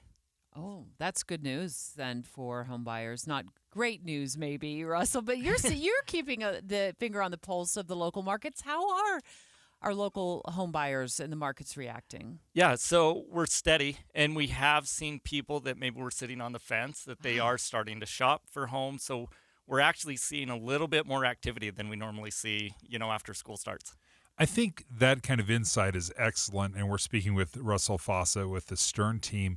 You say when they drop these rates, we've already adjusted those mortgage rates. So don't expect, once the Fed announces, to see another big dip in mortgage rates. Right. So actually the piece that we're actually watching to see if rates are going to drop again, the number that matters the most right now is the jobless claims. So we're watching those jobs reports every single month. Are actually, people that lost their jobs actually went down in the last report. And so, there's probably not going to be much movement in the mortgage rates, in the next week. Russell Fawcett, thank you for joining us with the Stern team. If you're interested in finding out the true value of your home, go ahead and visit thesternteam.com. I'm still going for it, even with higher stroke risk from atrial fibrillation and a regular heartbeat not caused by a heart valve problem. Over a 3-year study, Eliquis apixaban tablets reduce stroke risk better than warfarin, and over 97% of Eliquis patients did not experience a stroke. A first stroke occurred in 2.9% of warfarin patients versus 2.3% of Eliquis patients. Don't stop taking prescription Eliquis without asking your doctor. It may increase your stroke risk. Eliquis can cause serious and in rare cases fatal bleeding. Don't take Eliquis if you have an artificial heart valve, abnormal bleeding, or antiphospholipid syndrome. While taking, you may bruise more easily or take longer for bleeding to stop. A spinal injection while on Eliquis increases risk of blood clots, which may cause paralysis, the inability to move. Get medical help right away for unexpected bleeding, unusual bruising, or tingling, numbness, or muscle weakness. Medications such as aspirin products, NSAIDs, SSRIs, SNRIs, and blood thinners may increase bleeding risk. Tell your doctor about all planned medical or dental procedures. Learn more at Eliquis.com or call 1-855-ELIQUIS.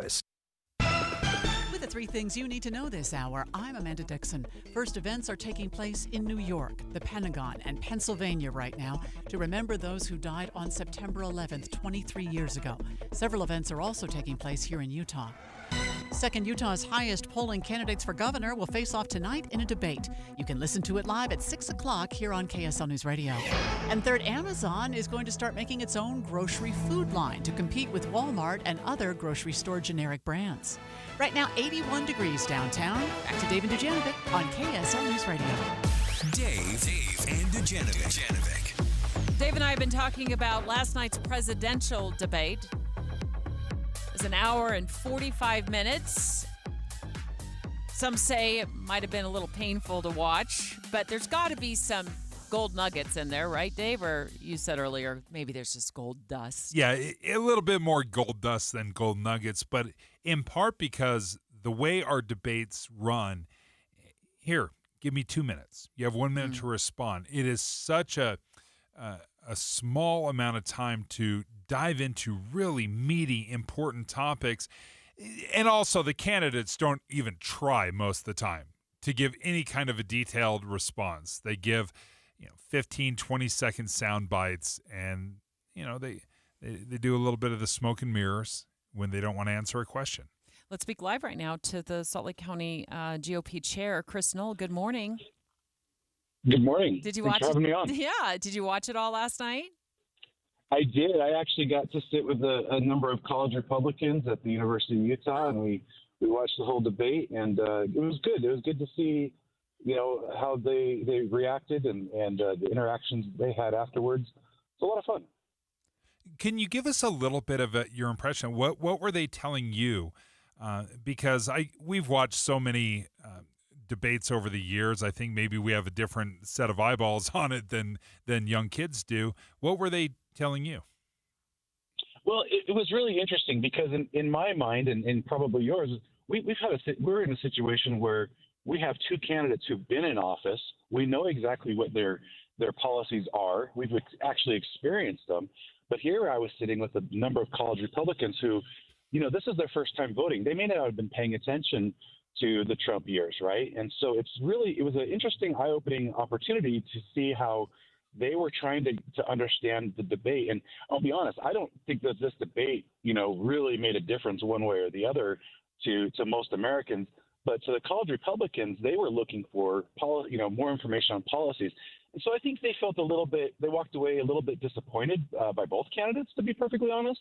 But, we got to have a little bit of a discussion and things about it afterwards. And as we talked about the policies, I think they understood, we really were better off during the Trump years financially and in social issues, whereas right now we're really struggling as a country. And so many concerns. Everyone's having a hard time paying bills and being able to afford gas. Things like that. And they recognized that. But it was an interesting discussion with those college Republicans.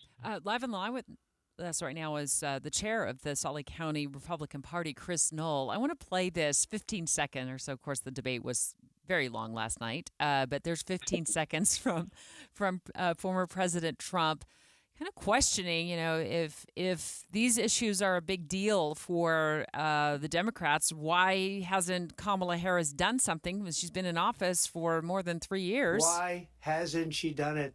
She's been there for 3.5 years. They've had 3.5 years to fix the border. They've had 3.5 years to create jobs and all the things we talked about. Why hasn't she done it? What were your thoughts when you heard him say that? Oh, it's such an important conversation to have, right? Why haven't they done all these things that she's talking about now? I mean, Kamala Harris is running hard for office, but she's even running harder away from her record, her and Biden's record. They have to, because they know it's been a disaster. We have to ask the question, who is presiding in the Oval Office right now? Because we're not seeing President Biden anywhere. Who is actually out there negotiating with Russia and Ukraine to bring peace? Who's where is America on all these really important issues? We're not. There's nobody to be found, and that's the biggest concern. And I think that's President Trump was absolutely right.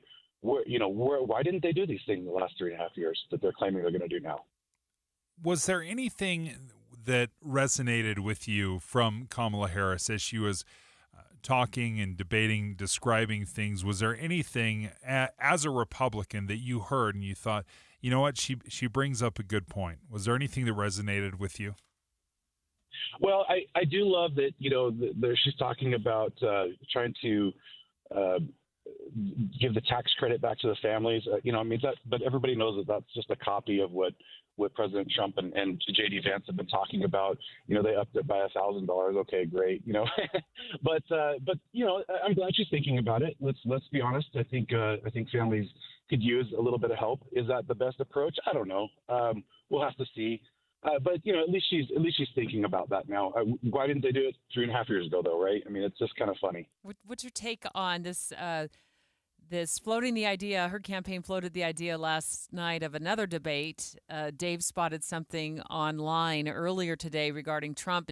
What did he say, Dave? Remind us. Says, when you win the debate, I don't know that I want to do another debate. Do you think there needs to be a second debate, or would you talk your candidate out of it? I actually think Trump did pretty well, considering it was a 3-against-1.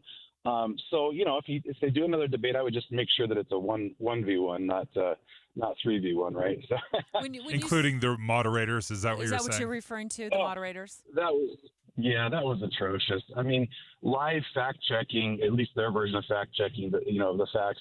That was just irresponsible. It was so bad. We've seen that over the years where moderators have done live fact checking, and it seldom works out well for anybody, regardless of who the candidate is. Well, on that point, Chris, from the party's standpoint, what is your view on how fact checking should be done? Well, look, leave the fact checking up to the people after the debate, right? Let's dive in and research this. When you do it live like that, the candidates aren't prepared to try to give a rebuttal for every little thing that's being said. I mean, but one of the problems that I saw was that it was happening consistently to President Trump, but nobody questioned Kamala Harris when she said that 4 or 5 of the police officers in the January 6th, were killed. That's just false. Everybody knows it. That's a talking point that they've been saying over and over again. No police officers died in January 6th directly related to that. And so for her to get away with that, and they didn't fact check her live like that, that's just unacceptable. It needs to be done after the debate. Let's have the debate. Let's let them make their points, and then let's talk about the facts afterwards. Chris Knoll, thank you so much for joining us, Chair of the Salt Lake County GOP. Straight ahead, Jay Evenson back with us, opinion editor of the Deseret News, talking about the handling of the Israel-Hamas war. Is it a key issue for Americans? And is it a key issue for the presidential candidates? If not, should it be? Jay's up next. 10:30 at KSL News Radio. I'm Heather Kelly. KSL's top local story this hour. Utah State University is responding to a scathing report from the Department of Justice centered around how the university handled reports of sexual misconduct. The DOJ says USU failed to take adequate steps to address this ongoing problem within the football program. School officials say they are outlining a long list of plans to address the issue. A judge is blocking Utah's social media law just weeks before it would go into effect. KSL News Radio's Verl Johansson has more. The law would have required social media companies put restrictions on accounts owned by Utah children and verified users' ages. Social media companies like TikTok and Meta came together to form Net Choice to sue the state. Chief Judge Robert J. Shelby said the law violates First Amendment rights, and the state didn't show why the law should override the amendment. The October 1st law now will have to wait until the lawsuit is finished. Our top national story this hour from ABC News. Lawmakers are being urged to put advisories on social media sites warning users about their potential risks. 42 state attorneys general have added their names to a letter asking Congress to come up with a warning on social media. At a time when it's tough to find broad agreement on anything, the signatories list includes attorneys general as liberal as California's Rob Bonta and as conservative as Ashley Moody of Florida. That's ABC's Jim Ryan reporting. Your money at this moment, the Dow is down 352 points, but the NASDAQ is up nearly 68. Windy and dry. KSL weather is next. KSL News Time, 10:32. News doesn't just mean information or dates. It's the story of our local history being told in real time. Be a part of the story. This is Tim Hughes and Amanda Dixon. We hope to be a part of your story. We have you covered on KSL News Radio. All right, the Fed is poised to cut interest rates, and that is actually good news for you guys right now. In fact, you're feeling it in your mortgage rates. Joining us right now is Russell Fawcett, an owner of the Stern team. And Russell, you mentioned that we've already experienced some of those things. Can you also walk us through buyers and interest rates in the low fives? Is that on the horizon? Because right now, if you have really good credit, you might get something in the low sixes. But how close are we to those fives? Because I like me an interest rate in the fives. Yeah. Well, actually, so through a negotiation, we've been seeing and been able to get some of our buyers into the low fives already. Really? Oh, really? So right now, the low fives? In the low fives. So right now, FHA. So if you're going in FHA loan par, so again 740 credit score, you're probably putting 3.5 down. 3.5% on the down payment. Yep. Okay. So that's at 5.5. And working with the seller, so a 1.3% contribution from the seller, a combination of buyer or seller, you can buy that rate down and actually get a 5% interest rate. That makes a huge difference on the mortgage payment. It does. So a 1% interest drop is the equivalent of being able to buy 10% more. So what that means is if you're looking at a $500,000 home, if you can get that rate down 1%, you can actually afford $50,000 more. That would be the equivalent of having the same payment. So you could go up to that $550 and have the same payment. So you could increase the house size or what you're looking at, or maybe the quality, or you could just accept it and just take a lower mortgage payment. Make it more affordable, right? Make it more affordable. Russell Fawcett, thank you for joining us. We have more conversations about and more questions for you regarding the housing market here in Utah, if you don't mind sticking around for a little bit longer. But you can learn your home's true value in just 30 seconds. I've actually done this, and it was spot on. Just go ahead and visit thesternteam.com to find out more. Oh no, stomach issues again? Stomach issues? Who are you? Your pancreas. I could be the real reason for your diarrhea, gas, bloating, stomach pain, or loose oily stools. I thought it was my stomach. People often do, but any of these symptoms could mean having a condition called exocrine pancreatic insufficiency, or EPI. With EPI, the pancreas doesn't release enough enzymes to break down food, but EPI is manageable. Use the symptom checker on identifyepi.com and speak with your doctor. That's identifyepi.com. Sponsored by AbbVie. What's better than one win? 3 wins. With Straight Savings, you keep your own phone, get one line for only $25 a month with real unlimited data, and get rewarded with a $200 phone credit after 12 months. It's a win-win-win. Head to Walmart or visit straighttalk.com today. Switch to Straight Talk. Less dollars, more sense. Straight Savings Plan enrollment requires compatible unlocked device and new line of service. Bonus device credit requires 12 months of active service. Offer ends if eligibility requirements are no longer met. Taxes and fees apply. For network management practices, see Straight Talk's terms and conditions. Traffic and weather together, brought to you by Sinclair's Dino Pay app. Save up to 20 cents per gallon. And we do have a crash in the cleanup stages, northbound I-15, right at the Pleasant Grove exit ramp. It's over on the right shoulder, no longer causing delays. But as you continue northbound into the Salt Lake Valley, if you try to exit at 146 South in Bluffdale, there's also a minor fender right at the bottom of that exit ramp. It's over on the right shoulder, again, not causing too many delays, and everybody else looks good. Don't miss the sale of the season, Serenoni's Luxury Blanket Warehouse Sale. Saturday, September 14th, 11 to 6. Substantial savings up to 70% off. Serenoni Warehouse Sale, Saturday, September 14th. Details visit serenoni.com. And we have cooler temperatures that will also bring in more smoke. Our high today of 91 drops to 68 tomorrow with a slight chance of rain. Right now it's 81 degrees and partly cloudy. I'm Heather Kelly from the KSL Common Spirit Health Studios. Listen online at kslnewsradio.com. We're Utah's news, traffic, and weather station.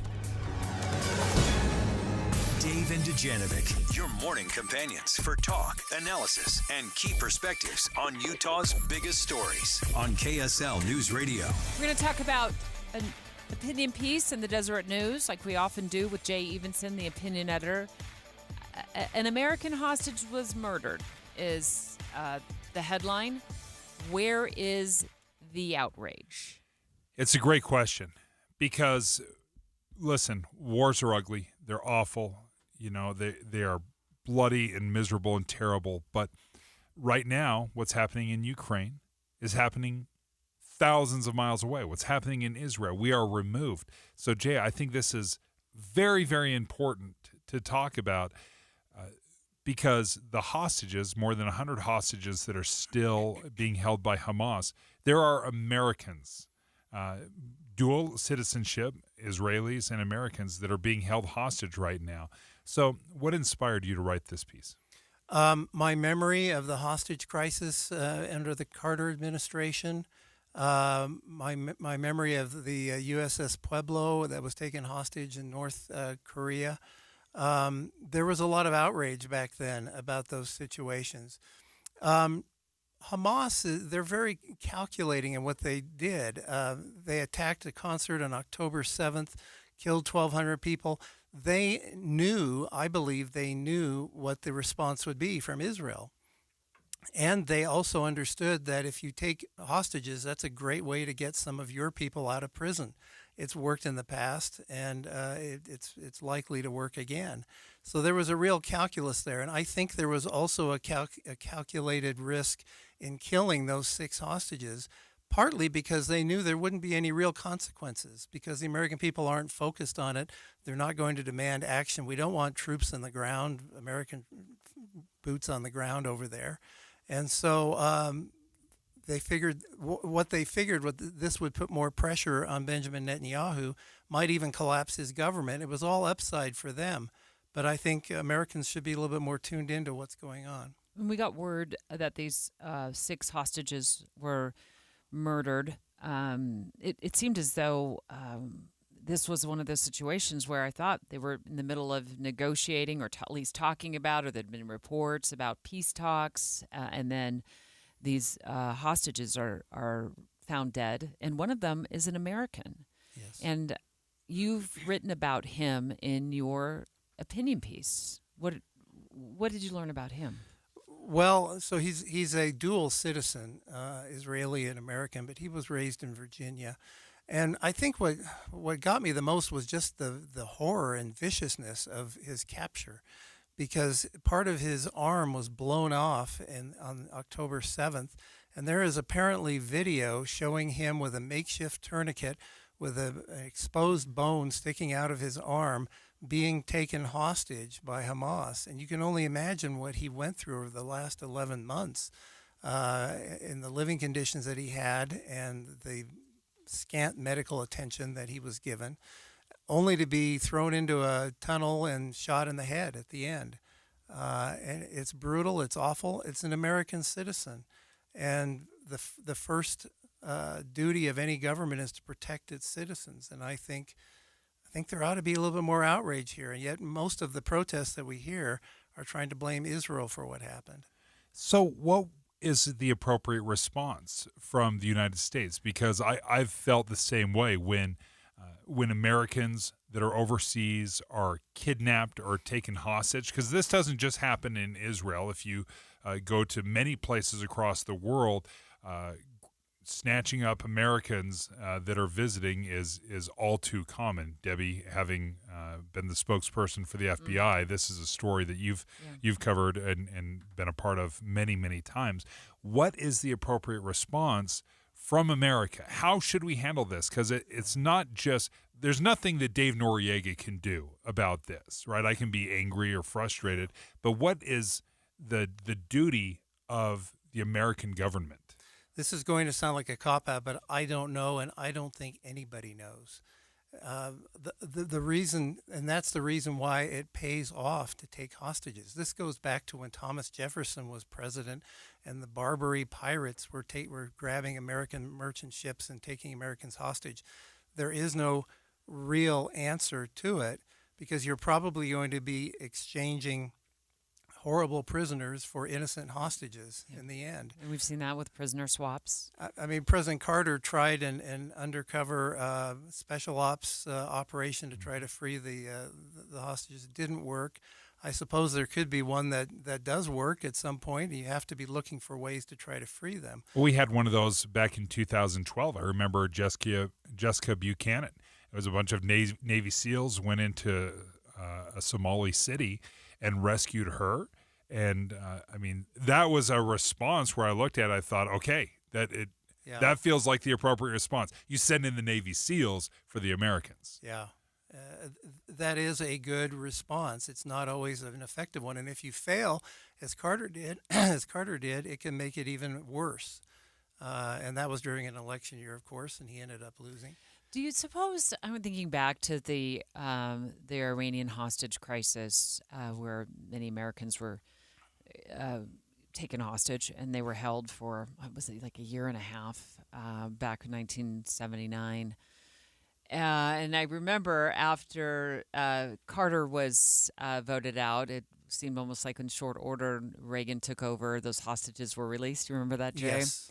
But we were glued to our television sets back then. We were wanting to know what the latest was. And a lot of Americans, I remember I was pretty young back then, but Americans blaming President Carter for this and the failures of his administration to get those hostages freed. We just haven't seen that in America now. And then maybe we're so distracted by all of the apps on our phones and all of the news coming at us that we've lost sight of these of hostages when they're taken, and when they're Americans, we really don't lean into it anymore the way we used to. You may remember national news back then would count off every day. It's day 200 whatever of the hostage crisis. You're right. It always kept it in the forefront of our attention spans, and we don't have anything like that here. It did come up in the debate yesterday. The answers weren't very specific or good. Again, I don't know what the answer is, but it's something I think we ought to be paying more attention to. There are 7 Americans still left as hostages in Gaza. Jay Evenson, thank you for joining us. You can read Jay's opinion piece at the Deseret News. Why no outrage over the Goldberg-Pullins death? That was in reference to Hirsch Goldberg-Pullins' death and execution by Hamas. Dave and Dujanovic. Here's a trick to podcasting at work and getting all the Utah news you love. Download the KSL News Radio app. The podcast for Utah's morning news and Dave and Debbie are right there. Dozens of podcasts a day. That's the app for KSL News Radio.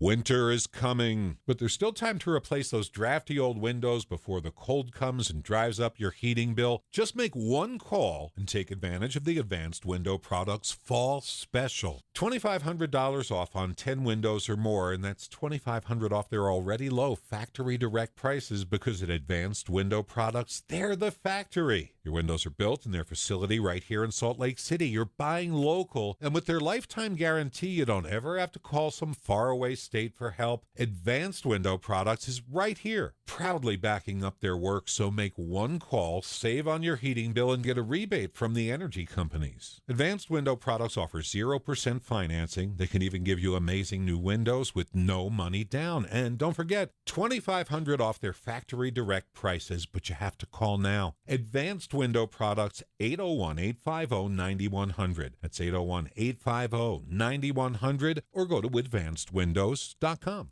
All right, if you're looking at selling your home, should you consider offering concessions to the buyer? That's the question I want to ask Russell Fawcett of the Stern team.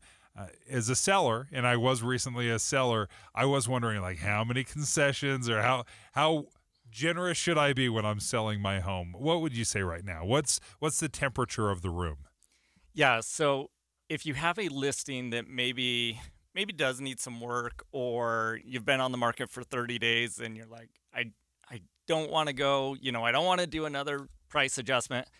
That is a strategy, because most buyers buy based off of affordability. They're looking at their mortgage payment, right?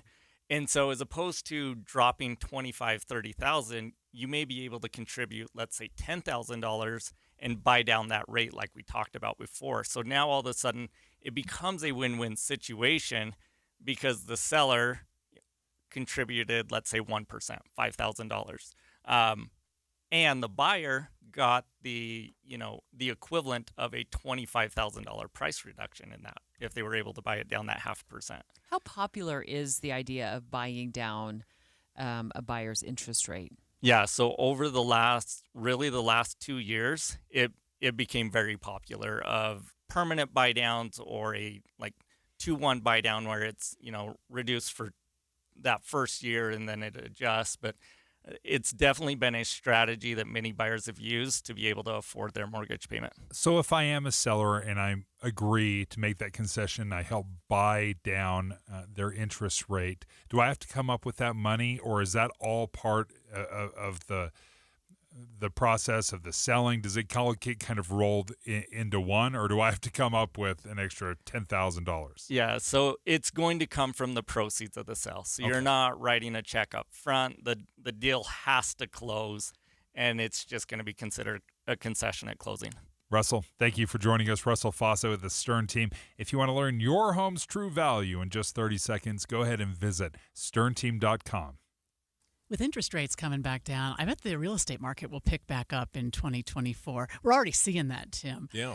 But it doesn't really matter how the market is doing when you have the right team. So if you're looking to sell your house, now you want to downsize or you need more space, you need the Stern team. The Stern team has taught us, I can think of a handful of things that I would worry about if I was buying or selling, but there are 100 details that are involved in selling a home, and they have lots of people that are handling every detail so nothing falls through the cracks. And they have so many different options. I mean, I worked with Cammie there at the Stern team, and she was awesome. But if you need an instant cash offer, you can do that. If you need to buy before you sell, you can do that. They have flexible fees. They also have people that they represent that are looking to buy a home, so maybe they can make that perfect connection within the Stern team. So don't put off selling your house or buying a house because you think the market isn't just right. The market is right with the Stern team. Go online to sternteam.com or just Google the Stern team. Visit Marisa Bravenel Hall for the Utah Symphony's Pop Series. Visit utahsymphony.org/pops. Jeff Kaplan. When you're online, that's sometimes a source of fourth-hand information. Somebody does the reporting. Another website Googles, they find it, they rewrite it, and by the time you read it, you know the old game telephone. But KSL is a source of primary information. We have reporters on the street. They're out in the field finding out the details. And the difference between online and KSL News Radio, night and day. Jeff Kaplan's Afternoon News, 3 to 7 on KSL News Radio. With the three things you need to know this hour, I'm Amanda Dixon. First, events are taking place in New York, the Pentagon, and Pennsylvania right now to remember those who died on September 11th, 23 years ago. Several events are also taking place here in Utah. Second, Utah's highest polling candidates for governor will face off tonight in a debate. You can listen to it live at 6 o'clock here on KSL News Radio. And third, Amazon is going to start making its own grocery food line to compete with Walmart and other grocery store generic brands. Right now, 81 degrees downtown. Back to Dave and Dujanovic on KSL News Radio. Dave and Dujanovic. Priced Out Housing. Special coverage with Dave and Dujanovic. Russell Fawcett stuck around with the Stern team. So appreciative of the Stern team and their partnership with us here on the Dave and Dujanovic Show at KSL News Radio. Because there's a lot of important news to talk about. We got the inflation numbers this morning. Year over year, it's up 2.5%. It's cooling, but it's still up. And then naturally, of course, we want to know from the Stern team what this means for interest rates and then mortgage rates. And it's a good reminder that when we're looking at inflation rates that are at 2.5% right now, the goal is to have it under 3%. That's what the Fed wants, is something under 3%. So we're right there.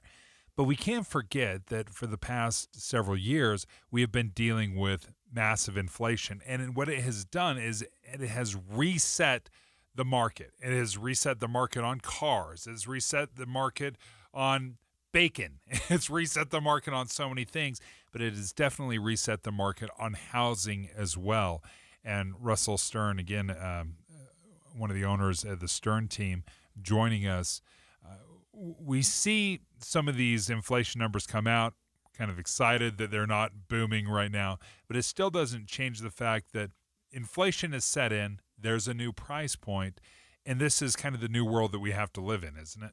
Yeah, it is. And I think the other thing to remember is, having rates in the 3 and 4% is not actually a good thing, because when they dropped to that, it was to combat the effects of COVID. And so that was, the government using the way that they can to stimulate the economy. And so, to be in the 3s, that means something else is going completely sideways in the economy. And so where we're at right now, jobless claims, we're actually at a good spot. Inflation, we're kind of in that good spot. And so really right now is just kind of like, let's let this play out, because this is actually more normal. And if we drop that interest rate, so a 1% drop in interest rate nationwide brings another 5 million buyers into the market. And if we bring in 5 million more buyers, we don't have the inventory, and we'll see another 10 or 15% spike in prices. And for the first time home buyer, that's not affordable. Yeah, because of supply and demand issues. Right. And we've hearing about that a lot lately here in Utah and around the nation, that we have a supply issue. So I could see where you would say, let's just kind of keep things where they're at right now. What does your crystal ball say to you about what the Fed will do with the interest rates, and how will that impact mortgage rates? Yeah, so again, I'm going more off of what they've said, right, is that they're going to lower probably 25 basis points, so 0.25% is what that means. Really, overall, that's a sign that they're going to start doing things to loosen that belt that they've had on the economy, and that should stimulate the market a little bit more. But, I mean, we went from, effectively a 0% in the Fed rate up to 5.5% over a very, very short period. And so we're talking about 0.25%. So we're loosening up. We're saying, okay, we're not going to restrict anymore. But, unless something crazy happens, it should just be gradual. And what we're probably going to see is what would be considered normal or average rates in the, low 5s. Let me speak to the supply side. Again, so many people may be willing or excited or energized to buy a home, but when the supply is low, again, then you get into these bidding wars. So the state of Utah has tried to incentivize new building, and especially new building for starter homes. There's programs here in the state that can give first-time homebuyers $20,000. Are we seeing builders start to build these starter homes, so to speak, these under $450,000 homes? I know it's hard to believe that under $450,000 is considered a starter home, but are we starting to see the builders in Utah say, okay, I'm I'm now ready to start building these more affordable homes? Some. So yes, you have a couple builders and there's a couple parts that definitely are trying to build a product that is more affordable. But really there's incentives out there, grants for first-time home buyers. Honestly, I guess going on the political side for me, what I'd like to see is actually some incentives for the builders as well to say, hey, like, I get you're building these homes that are making you lots of money. Like, let's build that product that is affordable for that first-time home buyer and work with the builders as much as it's good to have grants and incentives for the first-time home buyer, but let's incentivize the person that's actually putting out the product. Because it's hard to ask the builder to build something for less money. Right. And they have a lot of hard costs that, like, it really doesn't, just to get the land and then to dig the hole, and their costs, whether it's a 2,000 square foot home or a 4,000 square foot home, it doesn't change a ton. If you're running a sewer line, you're running a sewer line, right? It Yep. doesn't matter if it's for a big house or a small house. Right. Russell Fawcett, owner of the Stern team, in studio with us right now. We started the conversation talking about the Fed rate cut that's anticipated. What are mortgage rates at currently for a 30-year fixed? I'm seeing my producers handing me a number of 6.3. Is that about right? And then what do you anticipate they will be coming down to, and how soon? I'm like asking you to Right. look really long and like all those crystal balls, Where's the crystal Russell? ball? Right. Yeah. So really, again, the what the Fed has indicated that they are going to start loosening up, that the decreases in the interest rate will be gradual. So it should be kind of the same thing on the mortgage rate side as well. So yes, 6.3. You drive down the freeway, you're seeing them, 5.7 now. Seen that, yeah. And so a lot of that depends on, okay, did I buy down? Did I put, a little bit more towards the interest rate? That's how you get into the fives, as we talked about before. So my crystal ball says, as long as we're just kind of gradually landing the plane, opening up the economy, that 5 to 6% is going to be where we're going to be over the next, 2 quarters. So when you talk about the 5%, is that without the buy downs, or if you're going to get into the fives, is that going to have to require some sort of a buy down? So right now, unless you're doing an FHA loan, so FHA, they are in the mid fives without a buy down. But, to get that 5.25 or 5.3 on a conventional, you're definitely going to be buying down the rate. FHA is for first-time home buyers? That's primarily who uses FHA, but you don't have to be a first-time home buyer to get an FHA loan. So we only have about 30 seconds left, but I want you to touch on that buy down a little bit more. How does that work? Does a buyer request that the seller, or can the buyer buy down, and what's the cost? Yeah, so the buyer can pay it, the seller can pay it. Okay. And so just real quick on the numbers, to get it down about a quarter of a point, you're looking at about 0.5%. So if you have, 500,000, what is that, $2,500? If you want to get a half a point down, you're 1.25%. So you're a little over $5,000 to be able to buy that on the average home price. Okay. So about $5,000 to buy it down. Russell, thank you for joining us. We love having these conversations about the housing market. In fact, we learned with some recent research that housing affordability is at the top of the list here in Utah. We know that it's something that you care about deeply, so we try to bring you as much information of trends and where the direction is headed as we can. So, Russell, thank you for joining us from the Stern team. Yeah, and you can learn your home's true value in 30 seconds. All you got to do is visit sternteam.com to find out more.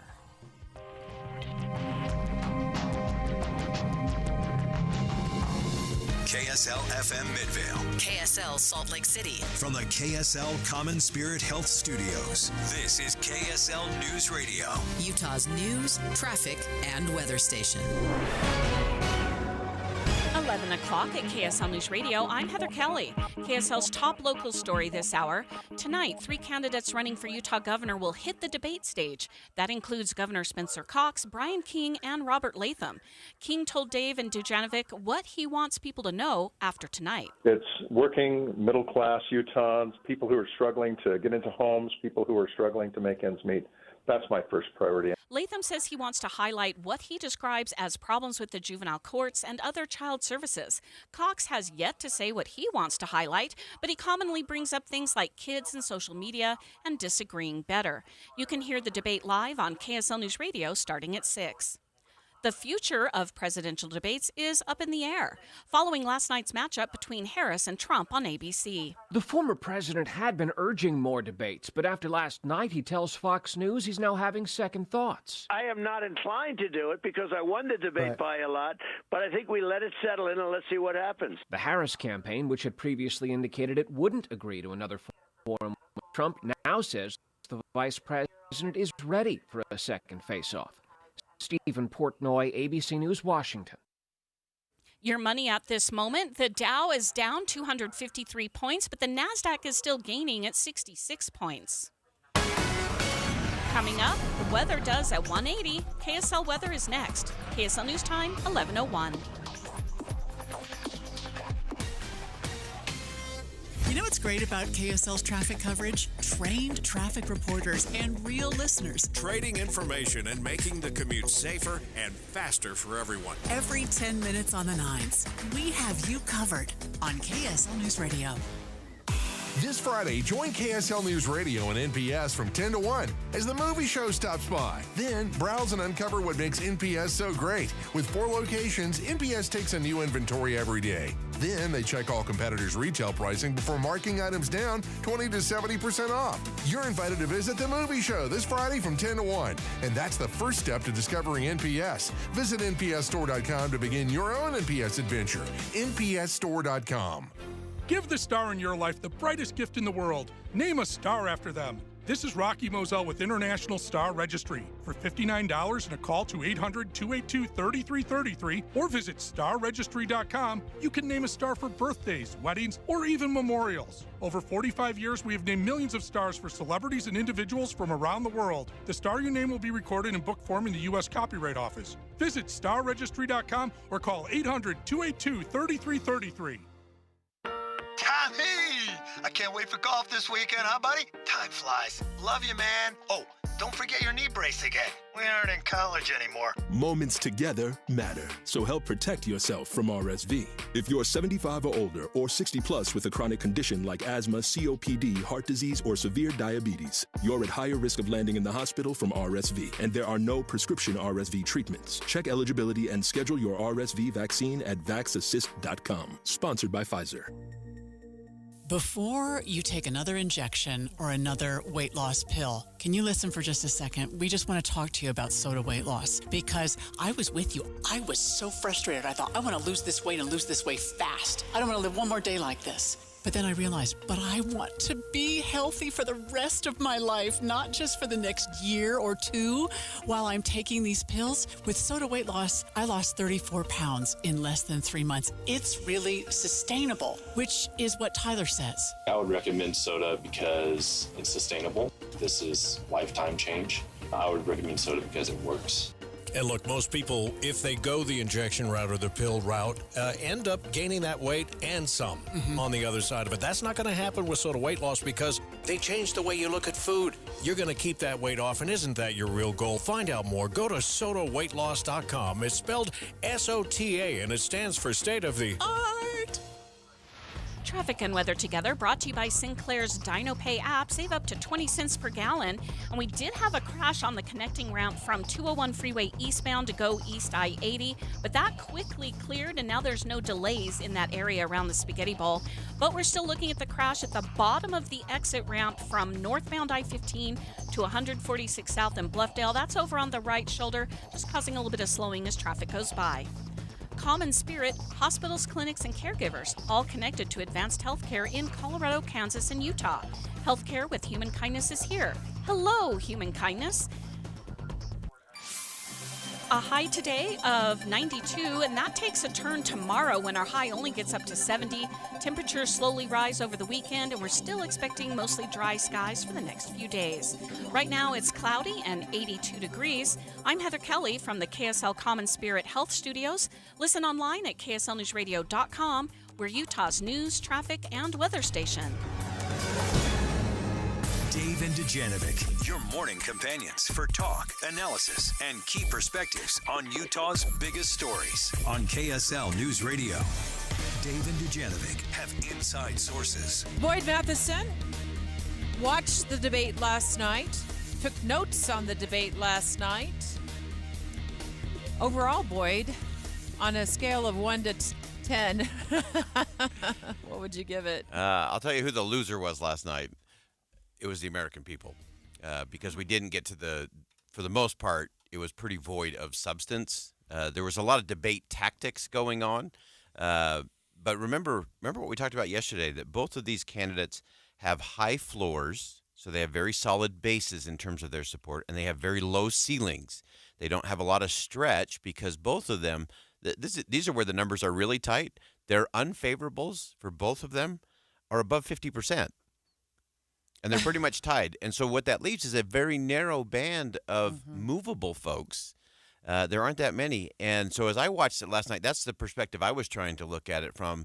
What did I learn tonight? Did I learn anything that made me more likely to cast a vote and to cast a vote for one of those two? And I would just remind people, if you got to the end of that night and you were not excited about voting for one of those two candidates, vote for somebody else. Period. Full stop. That is a brutal decision to make, because you're throwing away your vote. No. Stop, I know that's going to trigger you. I know. That's the view, though, right? That's the lie. That's the belief. Is like, well, why would I vote for someone that has no chance whatsoever of winning? So I know this is an important topic for you. So why would I vote for someone that has no chance of winning? Because that's the only way we begin to make change. So anytime you cast a vote, two things are happening. One, you're evaluating and you're making trade-offs. So I fully understand those people who are going to vote for Kamala Harris. I get it. There's reasons to do that. I totally understand the people who will vote for former President Trump. There are reasons, and I get it.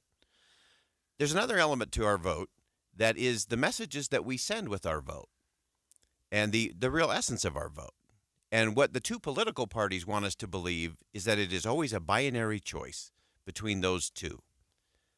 But think of what happens, and we've actually watched this. If you go back over the course of the last 3 election cycles, and you see the numbers that are dropping, so while the winners are about the same, and it's always those 7 states, but the percentage of votes that the Democrats are getting and the percentage of votes that the Republicans are getting are both going down. Which means more Americans are taking a harder look at this and saying, you know what? A vote of conscience sends the same message as if I vote for one of those other 2 candidates. And so being willing to say, you know what? Here's what matters to me. So my trade-off is going to be, I am going to vote for the person who's not going to win the election, but I am going to send a message with my vote. And that vote is the sacred right. And when we think there's only one of 2 choices, that ensures that the status quo will prevail. And we'll have a conversation like this about a debate just like this 4 years from now, if the American people continue to accept what they're being served up rather than saying, you know what, I'm going to vote different. What did you think of the moment in last night's debate when former President Trump said that essentially, like, she's been in office for 3.5 years. Why haven't you made these changes? So she just started by saying she's going to do this, she's going to do that, she's going to do all these wonderful things. Why hasn't she done it? She's been there for 3.5 years. They've had 3.5 years to fix the border. They've had 3.5 years to create jobs and all the things we talked about. Why? So I think that was one of his stronger moments of the night. And if he had taken the Kamala Harris approach and prosecuted that a little bit more to say, well, if you're saying it's because you were the vice president and so that you couldn't be the ultimate decision maker, then how would you do it different? How would you do it different? Put her on the spot. Put her on the spot to show what is in the plan. You say you have a plan? Tell me the plan. The moderators were interested in the former president's plan or non-plan as it relates to Obamacare. Never pressed Kamala Harris in terms of her plans for any of the little bumper sticker things she put out there. So I think that was both the opportunity and the miss for former President Trump, that he didn't say, well, if you think you're going to do different because the American people are having a hard time buying groceries and gas and getting their kids to school, so how would you do that different? Because you've been there for 3.5 years, nothing happened. Now you're saying you couldn't. So what would you do then? I've got to ask you, as you brought up the moderators, having moderated many debates of your own, it is an incredibly difficult job to do, asking questions, asking just the right question, being balanced on both sides. But we were talking to Adam Gardner earlier in the show, and he said he was keeping track, and he said there were 4 fact checks, live fact checks from the moderators on Donald Trump, 0 for Kamala Harris. And we've seen these fact checks, these live fact checks happen with Barack Obama and Mitt Romney. Yeah. Mitt Romney, maybe I'm misremembering this. You said it was Adam Gardner. It might have been Chris Knoll, who was the Salt Lake County GOP chair, who was mentioning the concerns about the fact check. And we followed up and asked about, like, how would you do it? And he said, I would suggest they wait till after the debate to do the fact checking and post those, for example, online. So what are your thoughts on the moderators and the role they play? So the best moderators are like the best referees. You don't know they're there, and you don't talk about them after the game.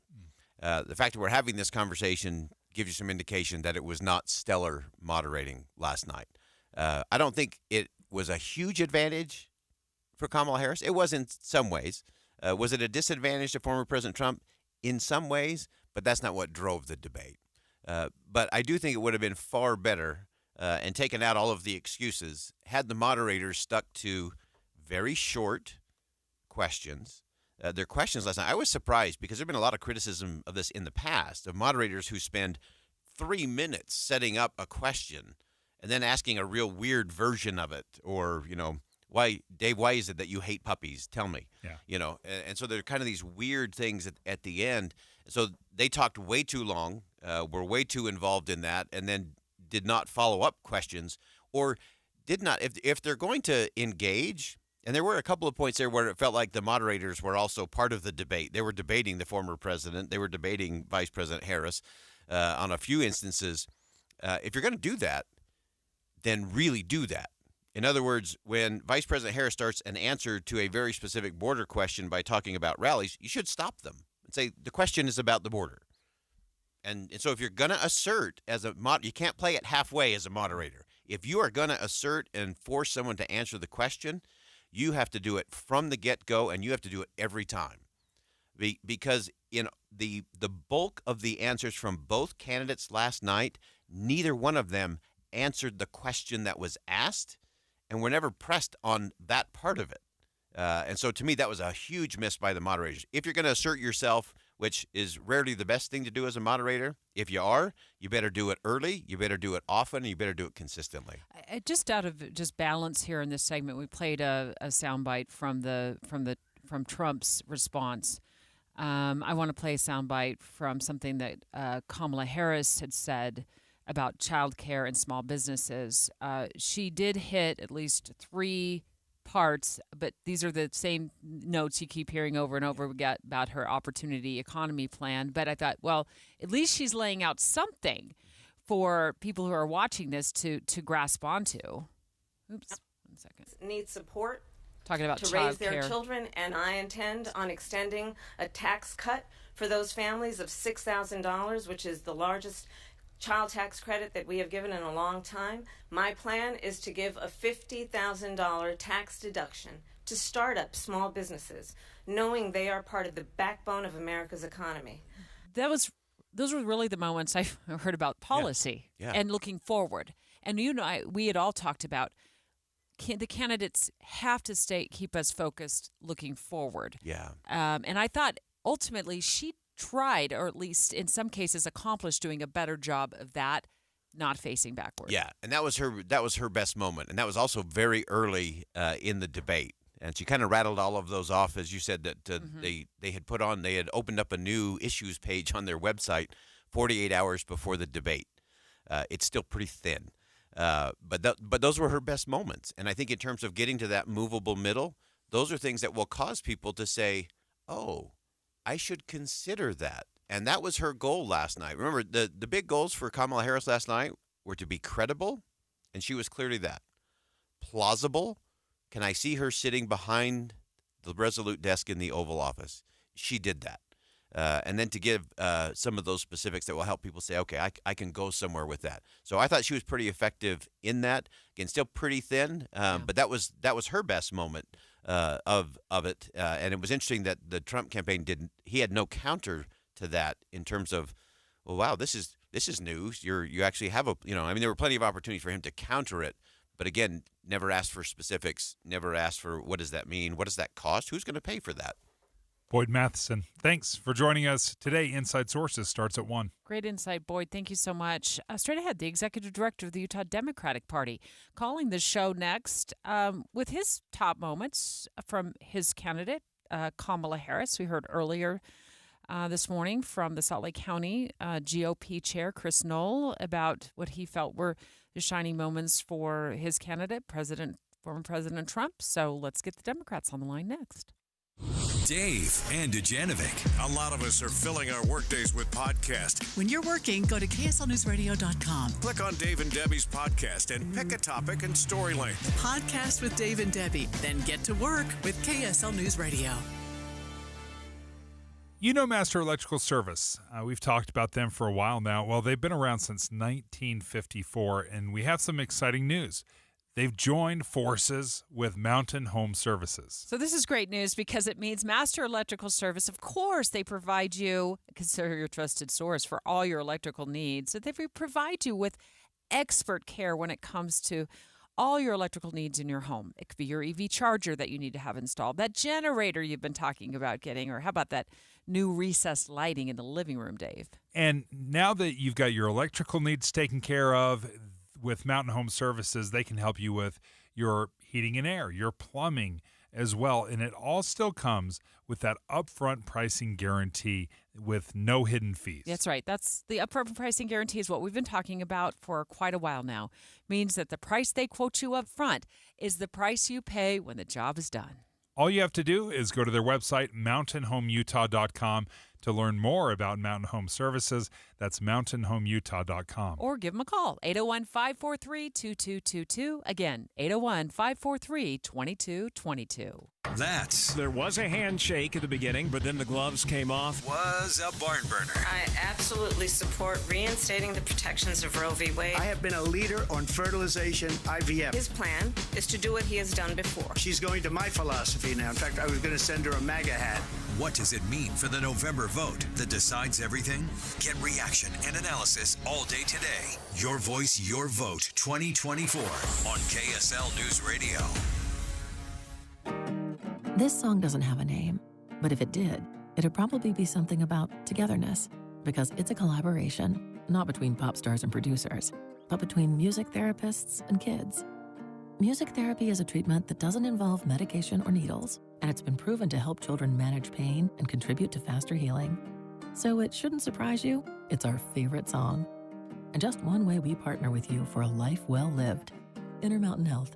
The power of we. When it comes to our homes, stains in your carpet can be really frustrating. It can be easy to think you need harsh chemicals or detergents to get them out, but these always leave behind soapy residue, which ends up attracting more dirt to the area. That's why you should trust Zero-Res to get out tough stains and regularly clean your surfaces. Zero-Res uses ZR water to deeply clean carpets without any icky residue. Right now, mention KSL and get 3 rooms of carpet cleaning for just $109. Plus 20% off air duct cleaning. Book now at ZeroRes.com.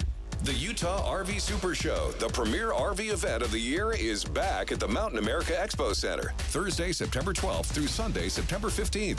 Come see new 2025 models and special closeout pricing on all 2024 models. Bring a can of food for the Utah Food Bank and get $1 off per can, up to half off adult admission.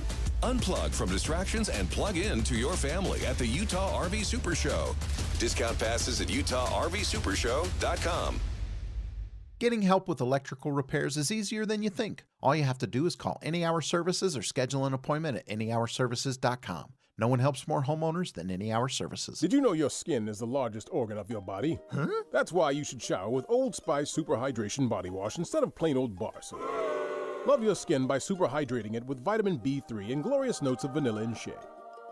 Did you know that my super hydrated skin is the second largest organ of my body? The first is my heart. Old Spice. Men have skin too. Old Spice Super Hydration Body Wash. 24/7 renewing moisture. With daily use.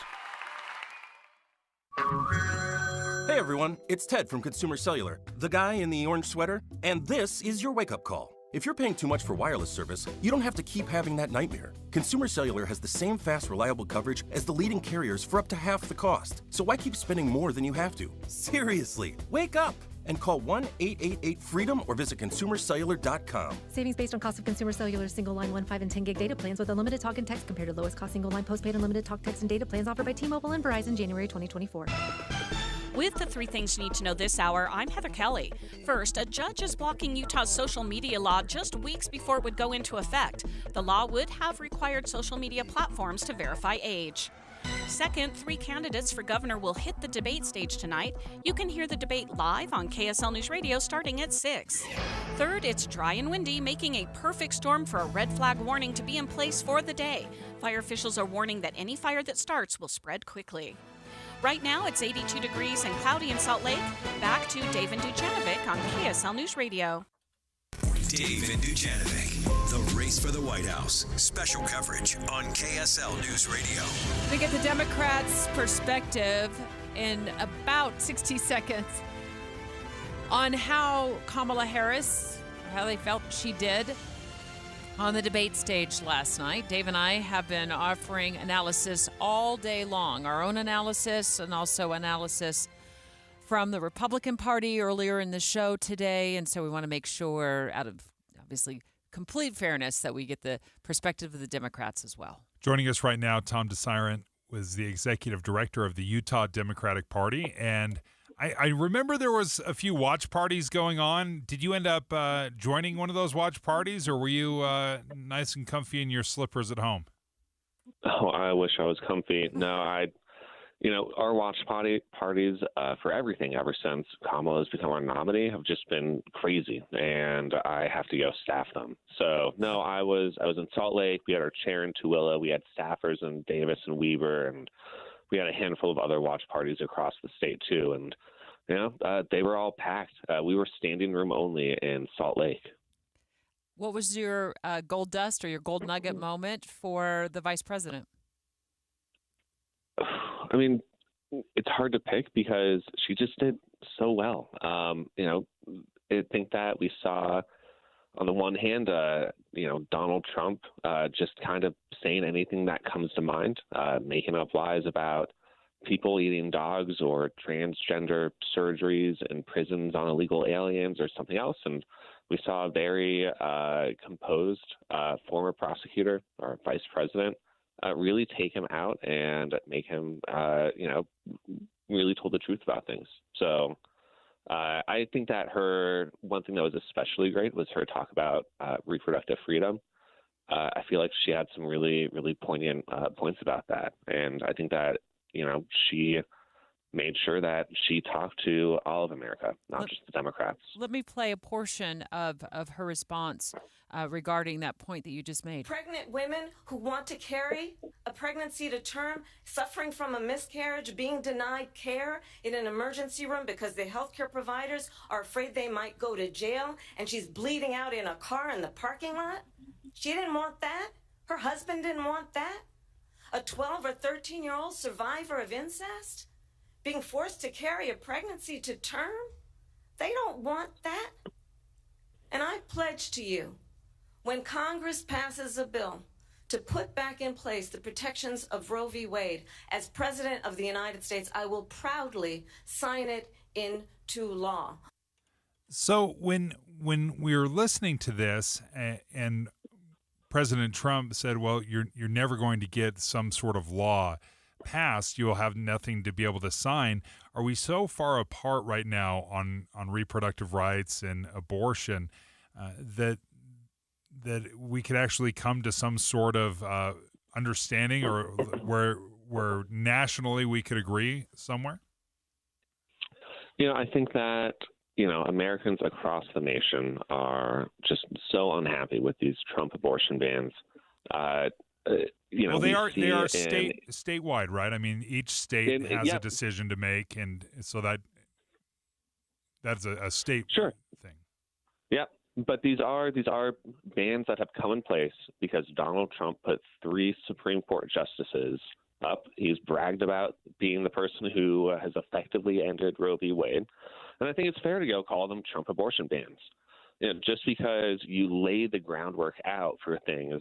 If you lay the groundwork out for things, I think that he should have to go take responsibility for that. But like I was saying, every state where this has come up, it's lost resoundingly. When Kansas did it, it lost. And we're about to go see it lose in Florida, the president's home state. I felt like there were times, though, Tom, by the way, we're talking right now with Tom DeSiren. He's the executive director of the Utah Democratic Party. I felt like there were some missed opportunities for Kamala Harris where she could have expanded more specifically on her policies or her plans, I should say, to move the country forward in terms of that child tax credit of $6,000.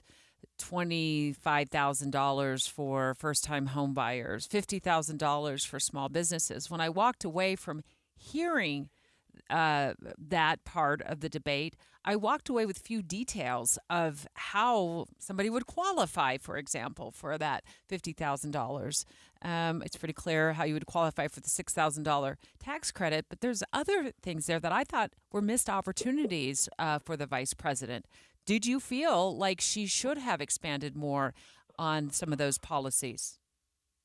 I think one of the really challenging things about one of these national debates is that you have to be speaking to everybody who's listening. And I think that, I understand your frustration with that, but I also think it's fair for her to recognize that just because they're policy wonks like you or me, the average person may not care about the inner workings of how that tax credit's going to work. I think a lot of people are just happy to hear someone, actually come up with meaningful policy that's going to help them. And when we talked yesterday, I said that she was going to be talking about these pro-family, pro-freedom things, child tax credit, the help for first-time home buyers. I bought my first home 2 years ago, and this would have been huge for me. But no, I think that I was happy with what she talked about, and I think that she had to also defend, and bring truth to the lies that Donald Trump was spewing, and I think it's a challenging thing to have to kind of do everything. I asked this question of the chairman of the Salt Lake County GOP, and I'd like to ask you the same thing. Was there something that you heard from Donald Trump that resonated with you, where you thought, that's a good point. That is something that I could get behind. And I was interested. Was there anything that resonated for you? I think I wish there was. When I would listen to debates in the past, when Mitt Romney was running for president, there were a lot of things that he would say that I'd say, that was great. Even, my first kind of like inklings of politics with the 2000 debate, there are always times when, there in the past, there have always been times where, we can come together and we can say, this is, may not be my party, may not be my person, but like that's an okay thing. And I think it's not just me, it's not just Democrats. I think a lot of people are struggling to see that with Donald Trump. He's weirdly obsessed about his crowd sizes, with always being the person who has to be right. And I wish that I could have seen that yesterday. I wish I could have seen him come across the aisle yesterday. I didn't. Well, we appreciate you taking the time to join us again. Tom DeSiren, who's the executive director of the Utah Democratic Party. Yeah, appreciate it. And I feel like he complimented me. He referred to me as a policy wonk. Oh, we're definitely policy wonks. I've never Yeah, we're received nerds. such a nice compliment. Thanks so much for joining us. It's been great to have all of our guests on the show today and get your insights and your takeaways from last night's debate. We're looking forward throughout the day to the gubernatorial debate here at Salt Lake Community College tonight. Of course, the Libertarian Party, the Democratic Party, the Republican Party, all represented on stage tonight, and you will be hearing it live right here on KSL News Radio. Straight ahead, Utah lawmakers are trying to get a social media law in place, and there's been something that happened that has put it on pause. Straight ahead, State Senator Mike McKell joining us live with what's been going on in court and what it means for Utah's social media law and the protection of children. 11:30 at KSL News Radio. I'm Heather Kelly. KSL's top story this hour, a proposed constitutional amendment to change how ballot initiatives are handled in Utah will be back in court today. Critics have called the language voters will see in November misleading. Supporters of the change say it strengthens the state constitution. The decision will have to be made fast because ballots are supposed to go to the printer tomorrow. Our top national story this hour from ABC News.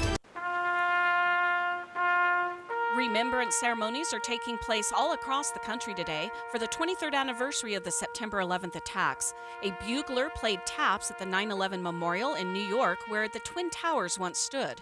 There are services at the Pentagon and in Pennsylvania as well.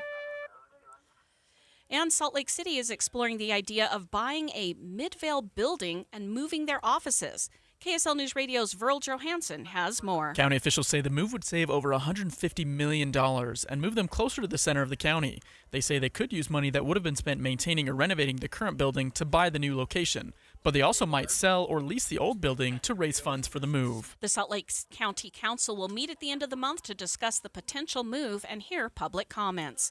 Your money at this moment, the Dow is gaining ground. It had been down more than 500 points. It's now off about 187. Coming up, smoke is going to build up throughout the day. KSL weather is next. KSL News Time, 11:32. We hope you have the right app on your phone for news. You probably have dozens. But the KSL News Radio app, well, it makes our live stream super easy. Plus, our talk shows are right there as podcast for your workday. That's the app for KSL News Radio. Hey, let's be honest. When it comes to addiction in Utah, you are not alone, folks. I mean, it's so many of us have struggled with it, or we have family members or loved ones or friends that have struggled with addiction. It's why I love the approach of Renaissance Ranch. Yeah, Renaissance Ranch helps you by offering free family support services through these free weekly online classes, and they are open to the public. I've said it before, let's say it again. Do not lose yourself in your loved one's addiction. You can turn to Renaissance Ranch for help. And the reason Renaissance Ranch offers these free online classes is because the research has shown that when family members, when loved ones, when friends are involved, the better the chance of a positive outcome. And Renaissance Ranch is Utah's best in state, winning substance abuse and mental health treatment provider, and they do a great job helping the entire family. Yeah, these classes are taught for spouses, for parents. There's a women's support group, a couples recovery group, and you can find these free online classes, again, open to the public at renaissanceranch.com. That's renaissanceranch.com. Tim Jr. here from RGS Exteriors. Did you know that we offer 3 distinct styles of gutter protection? Each one meant to handle a specific leaf problem. You might not even know there are different styles of gutter protection, but there are. And if you pick the wrong one, it could be a huge waste of money. Now, the big gutter guard companies won't tell you this. They try to sell you a one-size-fits-all gutter guard. And it could be completely wrong for the amount and types of trees and leaves you have. Not RGS Exteriors. We understand which kind of leaf problem needs which kind of gutter guard. We'll do an in-depth evaluation to assess the types, locations, and numbers of trees in your yard. Based on that data, we match your home to the right gutter guard. So don't risk wasting money on the wrong gutter protection. For a free evaluation and estimate, Call RGS Exteriors at 801-280-3110 or visit rgsexteriors.com. That's 801-280-3110 or rgsexteriors.com. We just want to have enough money for retirement. And travel to visit our grandchildren. I understand. That's why at Fisher Investments, we start by getting to know each other, so I can learn about your family, lifestyle, goals and needs, allowing us to tailor your portfolio. What about commission-based products? We don't sell those. We're a fiduciary, obligated to act in your best interest. So how do your management fees work? We have a simple management fee based on the value of your portfolio, so we do better when you do better. We appreciate that kind of transparency. We also check in with you regularly to keep you up to date on the markets and your portfolio. Well, what other services do you offer? As a client, you have access to resources on investing, financial planning, estate planning, Social Security, Medicare, and more. Wow, sounds like Fisher Investments has everything we need. At Fisher Investments, we're clearly different. Learn more at fisherinvestments.com. Investing in securities involves the risk of loss. Traffic and weather together, brought to you by Sinclair's Dino Pay app. Save up to 20 cents per gallon. Here's Ricky Meese. We've had a vehicle fire in Draper. It's at the bottom of the exit ramp from northbound I-15 at 123rd South. It is blocking traffic.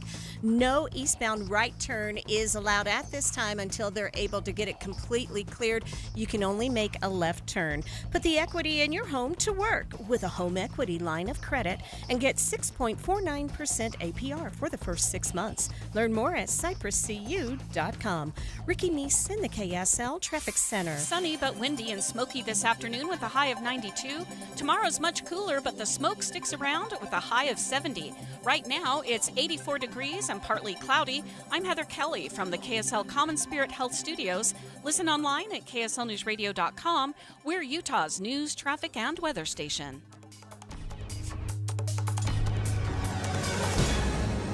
Dave and Dujanovic, your morning companions for talk, analysis, and key perspectives on Utah's biggest stories on KSL News Radio. Utah lawmakers have been working to protect children on social media. And there was a newish law that was set to take effect on October 1st, and a judge just said pause.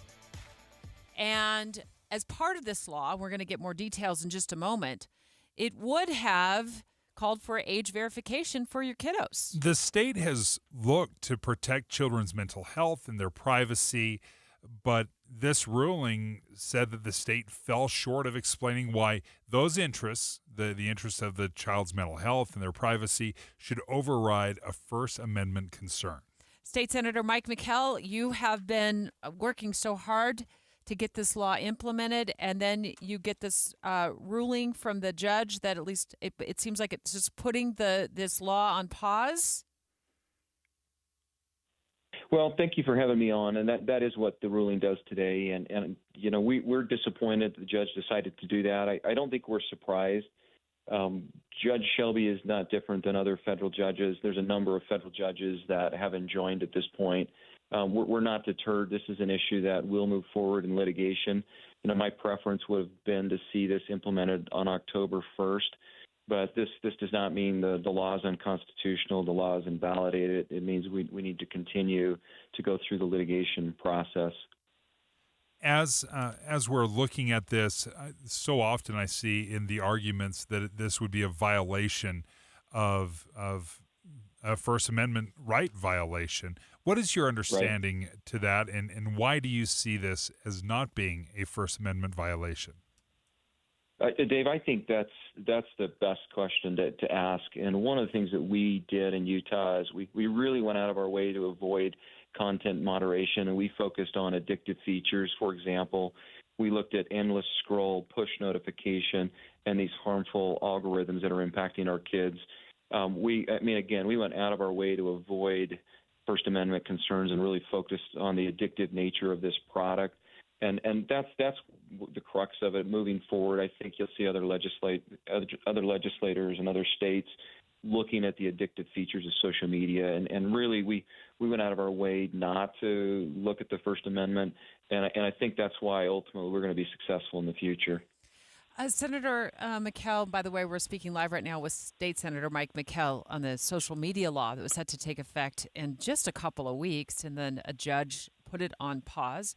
I want to remind parents, what else was in this law aside from the age verification that I just talked about? Well, we had parental consent in the bill for data mining. We say social media. Really, they're not social media companies. It's a data mining operation.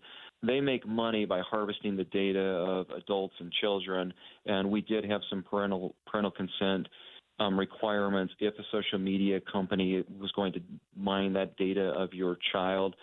We had some age verification. But what we focused on in Utah, and this is why ultimately I think we're going to be successful, is we focused on the addictive features of social media, and that's the endless scroll, push notifications, the algorithms. And then what we did is we laid out a case for our compelling state interest, and we focused on those harms to our minors in the state of Utah.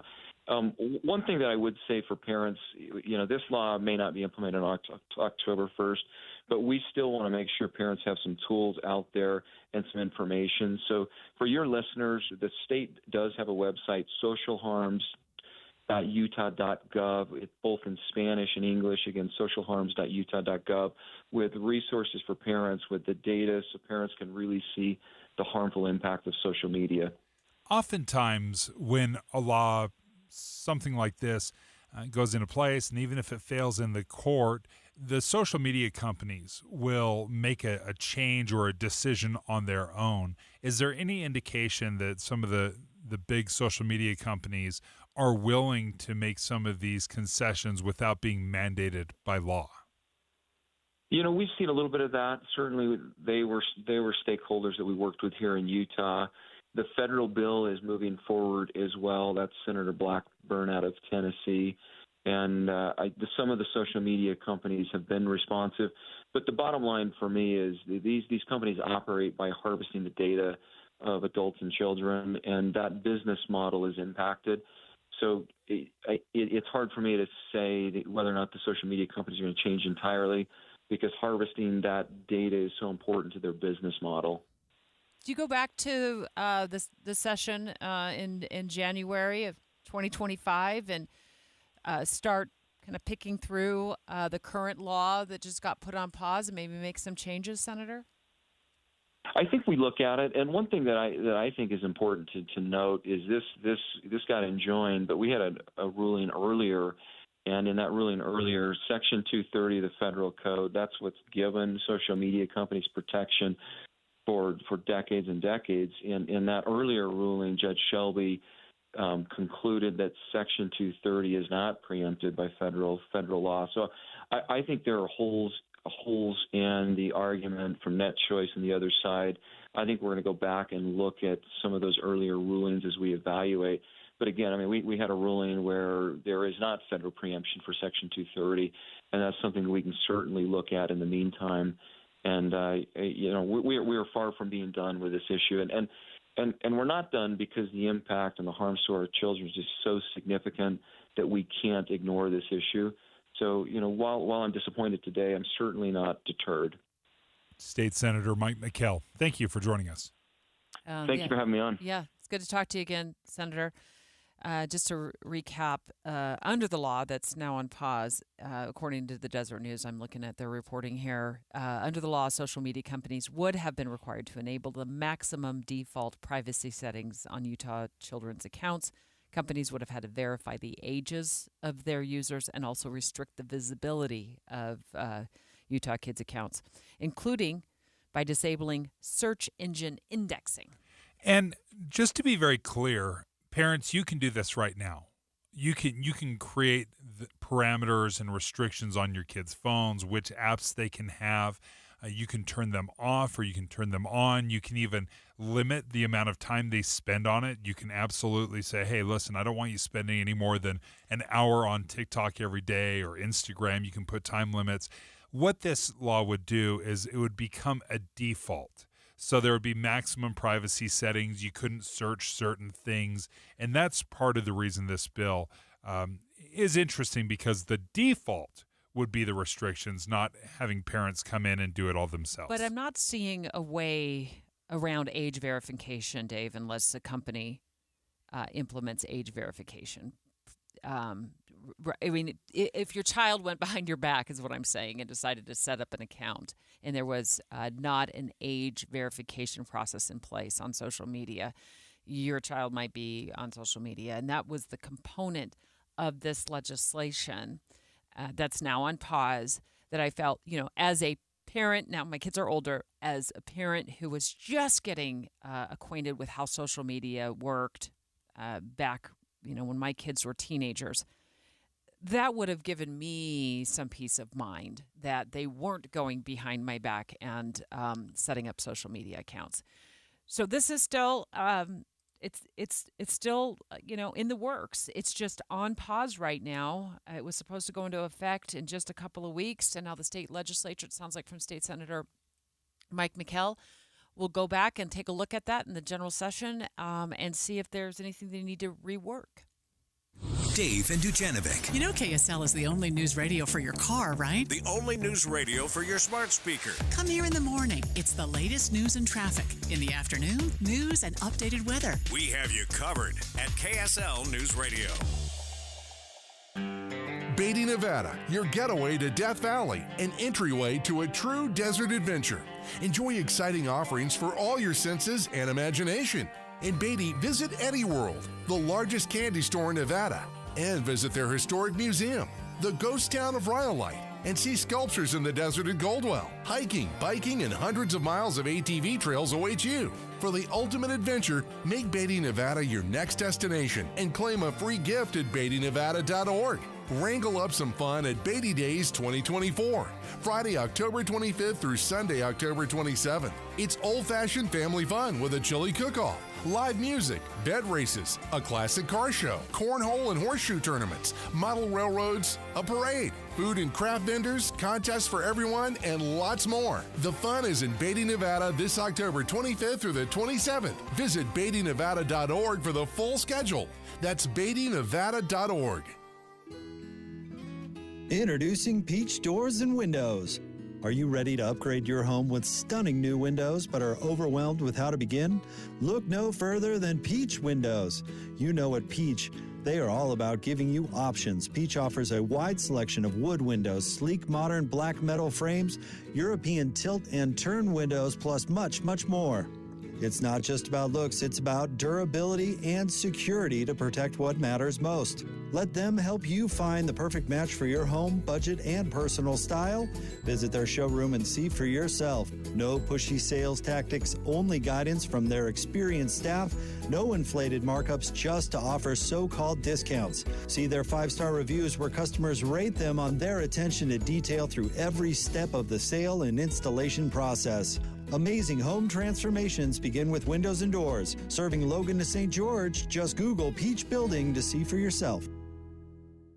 Discover the best of senior living at Trio Orem and Trio South Ogden. Today's older adults aren't wrapping up their life's journey, they're seeking a new one. And Trio Independent Living is here to help them do just that. With a smart, modern, and connected lifestyle, residents cultivate relationships and maximize independence through signature programs like Prime Fit Wellness that bring living well and well-being to life. Welcome to the new age of senior living. Schedule your visit at leisurecare.com/Utah today. Mr. Mac, suiting for every important chapter of your life. Weddings, prom, new job, any celebration, mission callings, and more. Mr. Mac is there to suit your needs with 9 locations or MrMac.com. This is Derek Miller speaking on business. The Huntsman Mental Health Foundation is dedicated to creating a world where every individual's mental well-being is cherished and support is readily available. Here to share more about the new campaign that supports this objective is Assistant Vice President of Giving, Mindy Young. Mental health is not just a personal battle. It's a shared experience that touches each and every one of us. Every day, millions of people across the country confront the challenges of anxiety, depression, substance use disorders, and countless other mental health challenges. These challenges don't discriminate. They impact our friends, families, communities, and even ourselves. But in the face of these challenges, there's hope. We invite you to join the Huntsman Mental Health Foundation's Every Reason campaign, a nationwide call to action inviting each of us to make a lasting impact. So whether you're a supporter, a provider, or someone who has faced mental health challenges yourself, your voice matters. Together, we can create a world where mental health is prioritized, where resources are accessible, and where change is not just possible, but inevitable. We have every reason to invest in mental health. What's your reason? The Huntsman Mental Health Foundation supports the Huntsman Mental Health Institute and its mission to transform mental health care through community, research, clinical, and education initiatives. For more information on the foundation or the Every Reason campaign, visit their website. I'm Derek Miller with the Salt Lake Chamber, speaking on business. With the 3 things you need to know this hour, I'm Heather Kelly. First, a judge is blocking Utah's social media law just weeks before it would go into effect. The law would have required social media platforms to verify age. Second, 3 candidates for governor will hit the debate stage tonight. You can hear the debate live on KSL News Radio starting at 6. Third, it's dry and windy, making a perfect storm for a red flag warning to be in place for the day. Fire officials are warning that any fire that starts will spread quickly. Right now, it's 82 degrees and cloudy in Salt Lake. Back to Dave and Dujanovic on KSL News Radio. Dave and Dujanovic. Your vote 2024. Special coverage on KSL News Radio. Well, if you didn't have quite enough of a debate last night, we got another one for you tonight at 6 o'clock. It's the Utah Governor's Debate. Utah Debate Commission hosting. You will hear it here live tonight on KSL News Radio. Oddly enough, I prefer these debates because when you get a little closer to home, it impacts me more.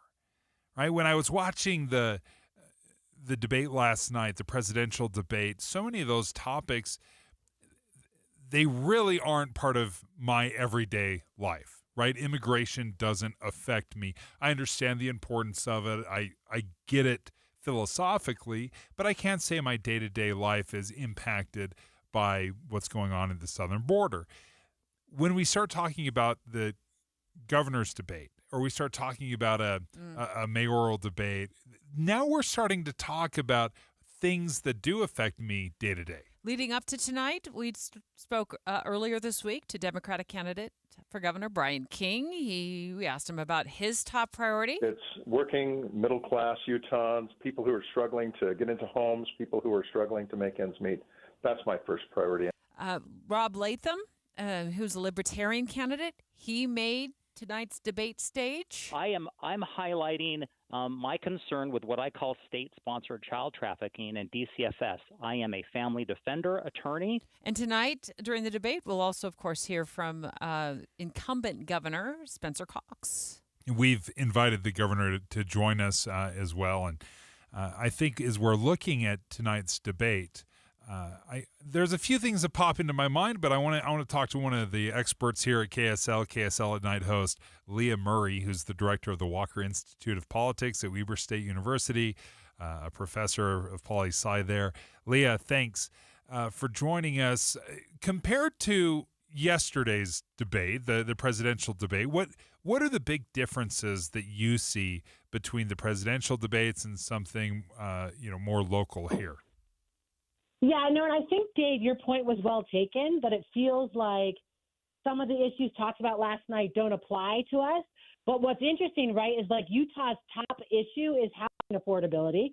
And one of the things we heard last night was housing, right? Like, how do you get first-time homeowners into homes? So I do think, like, there's some overlap, if that makes sense, yeah. Right? Like, some of the issues that are economic issues are issues for all of us, right? So we're going to see house prices being a problem.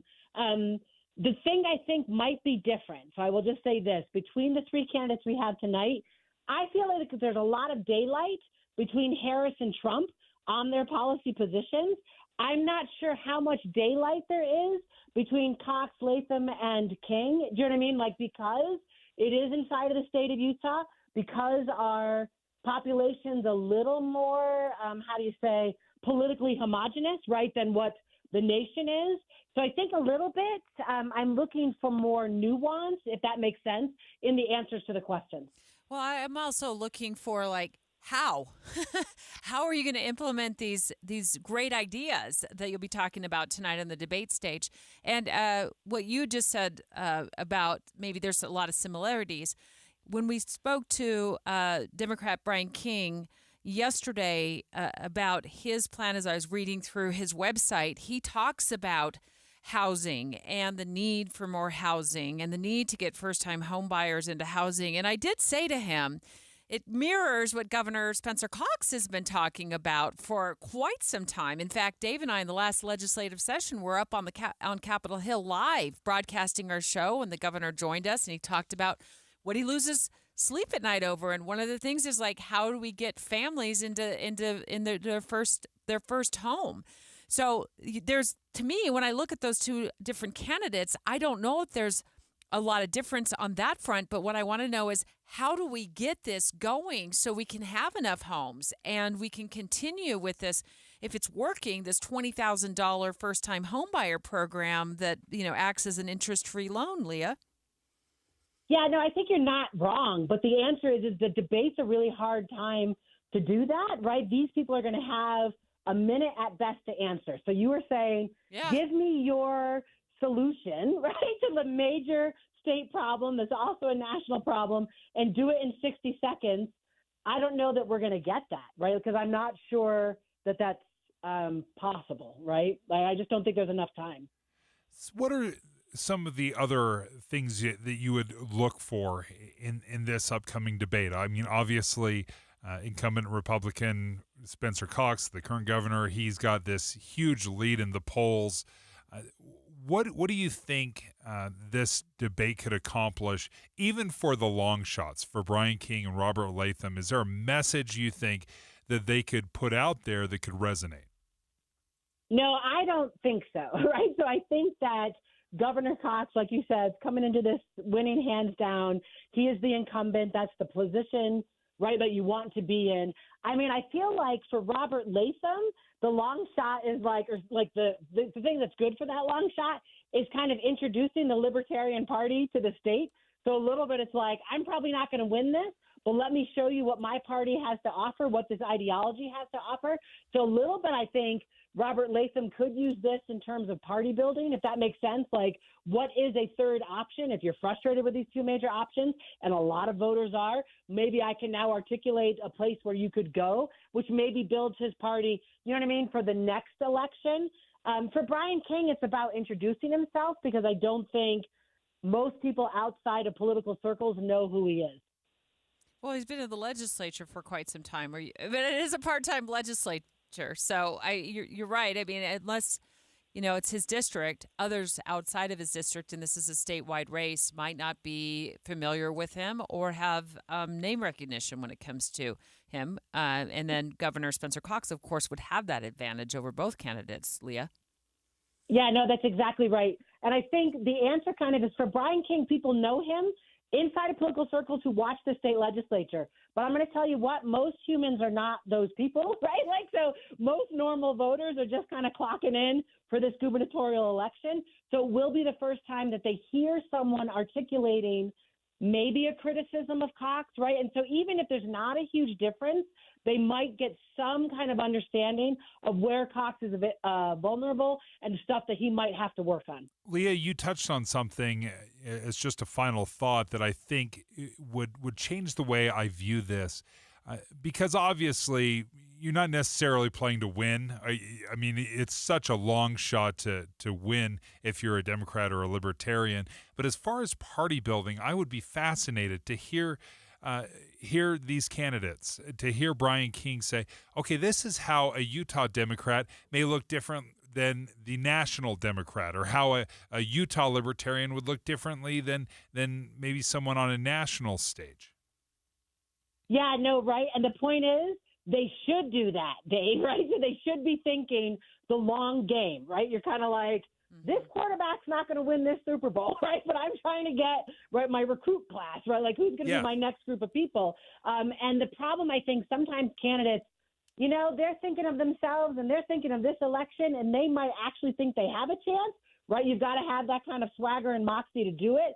So I don't think they often think about that long game, but man, it would be so good if either of them would do so. Leah Murray, thank you for joining us from Weber State University. The poli-sci professor there runs the Walker Institute of Politics as well. So we will look forward to tonight's debate from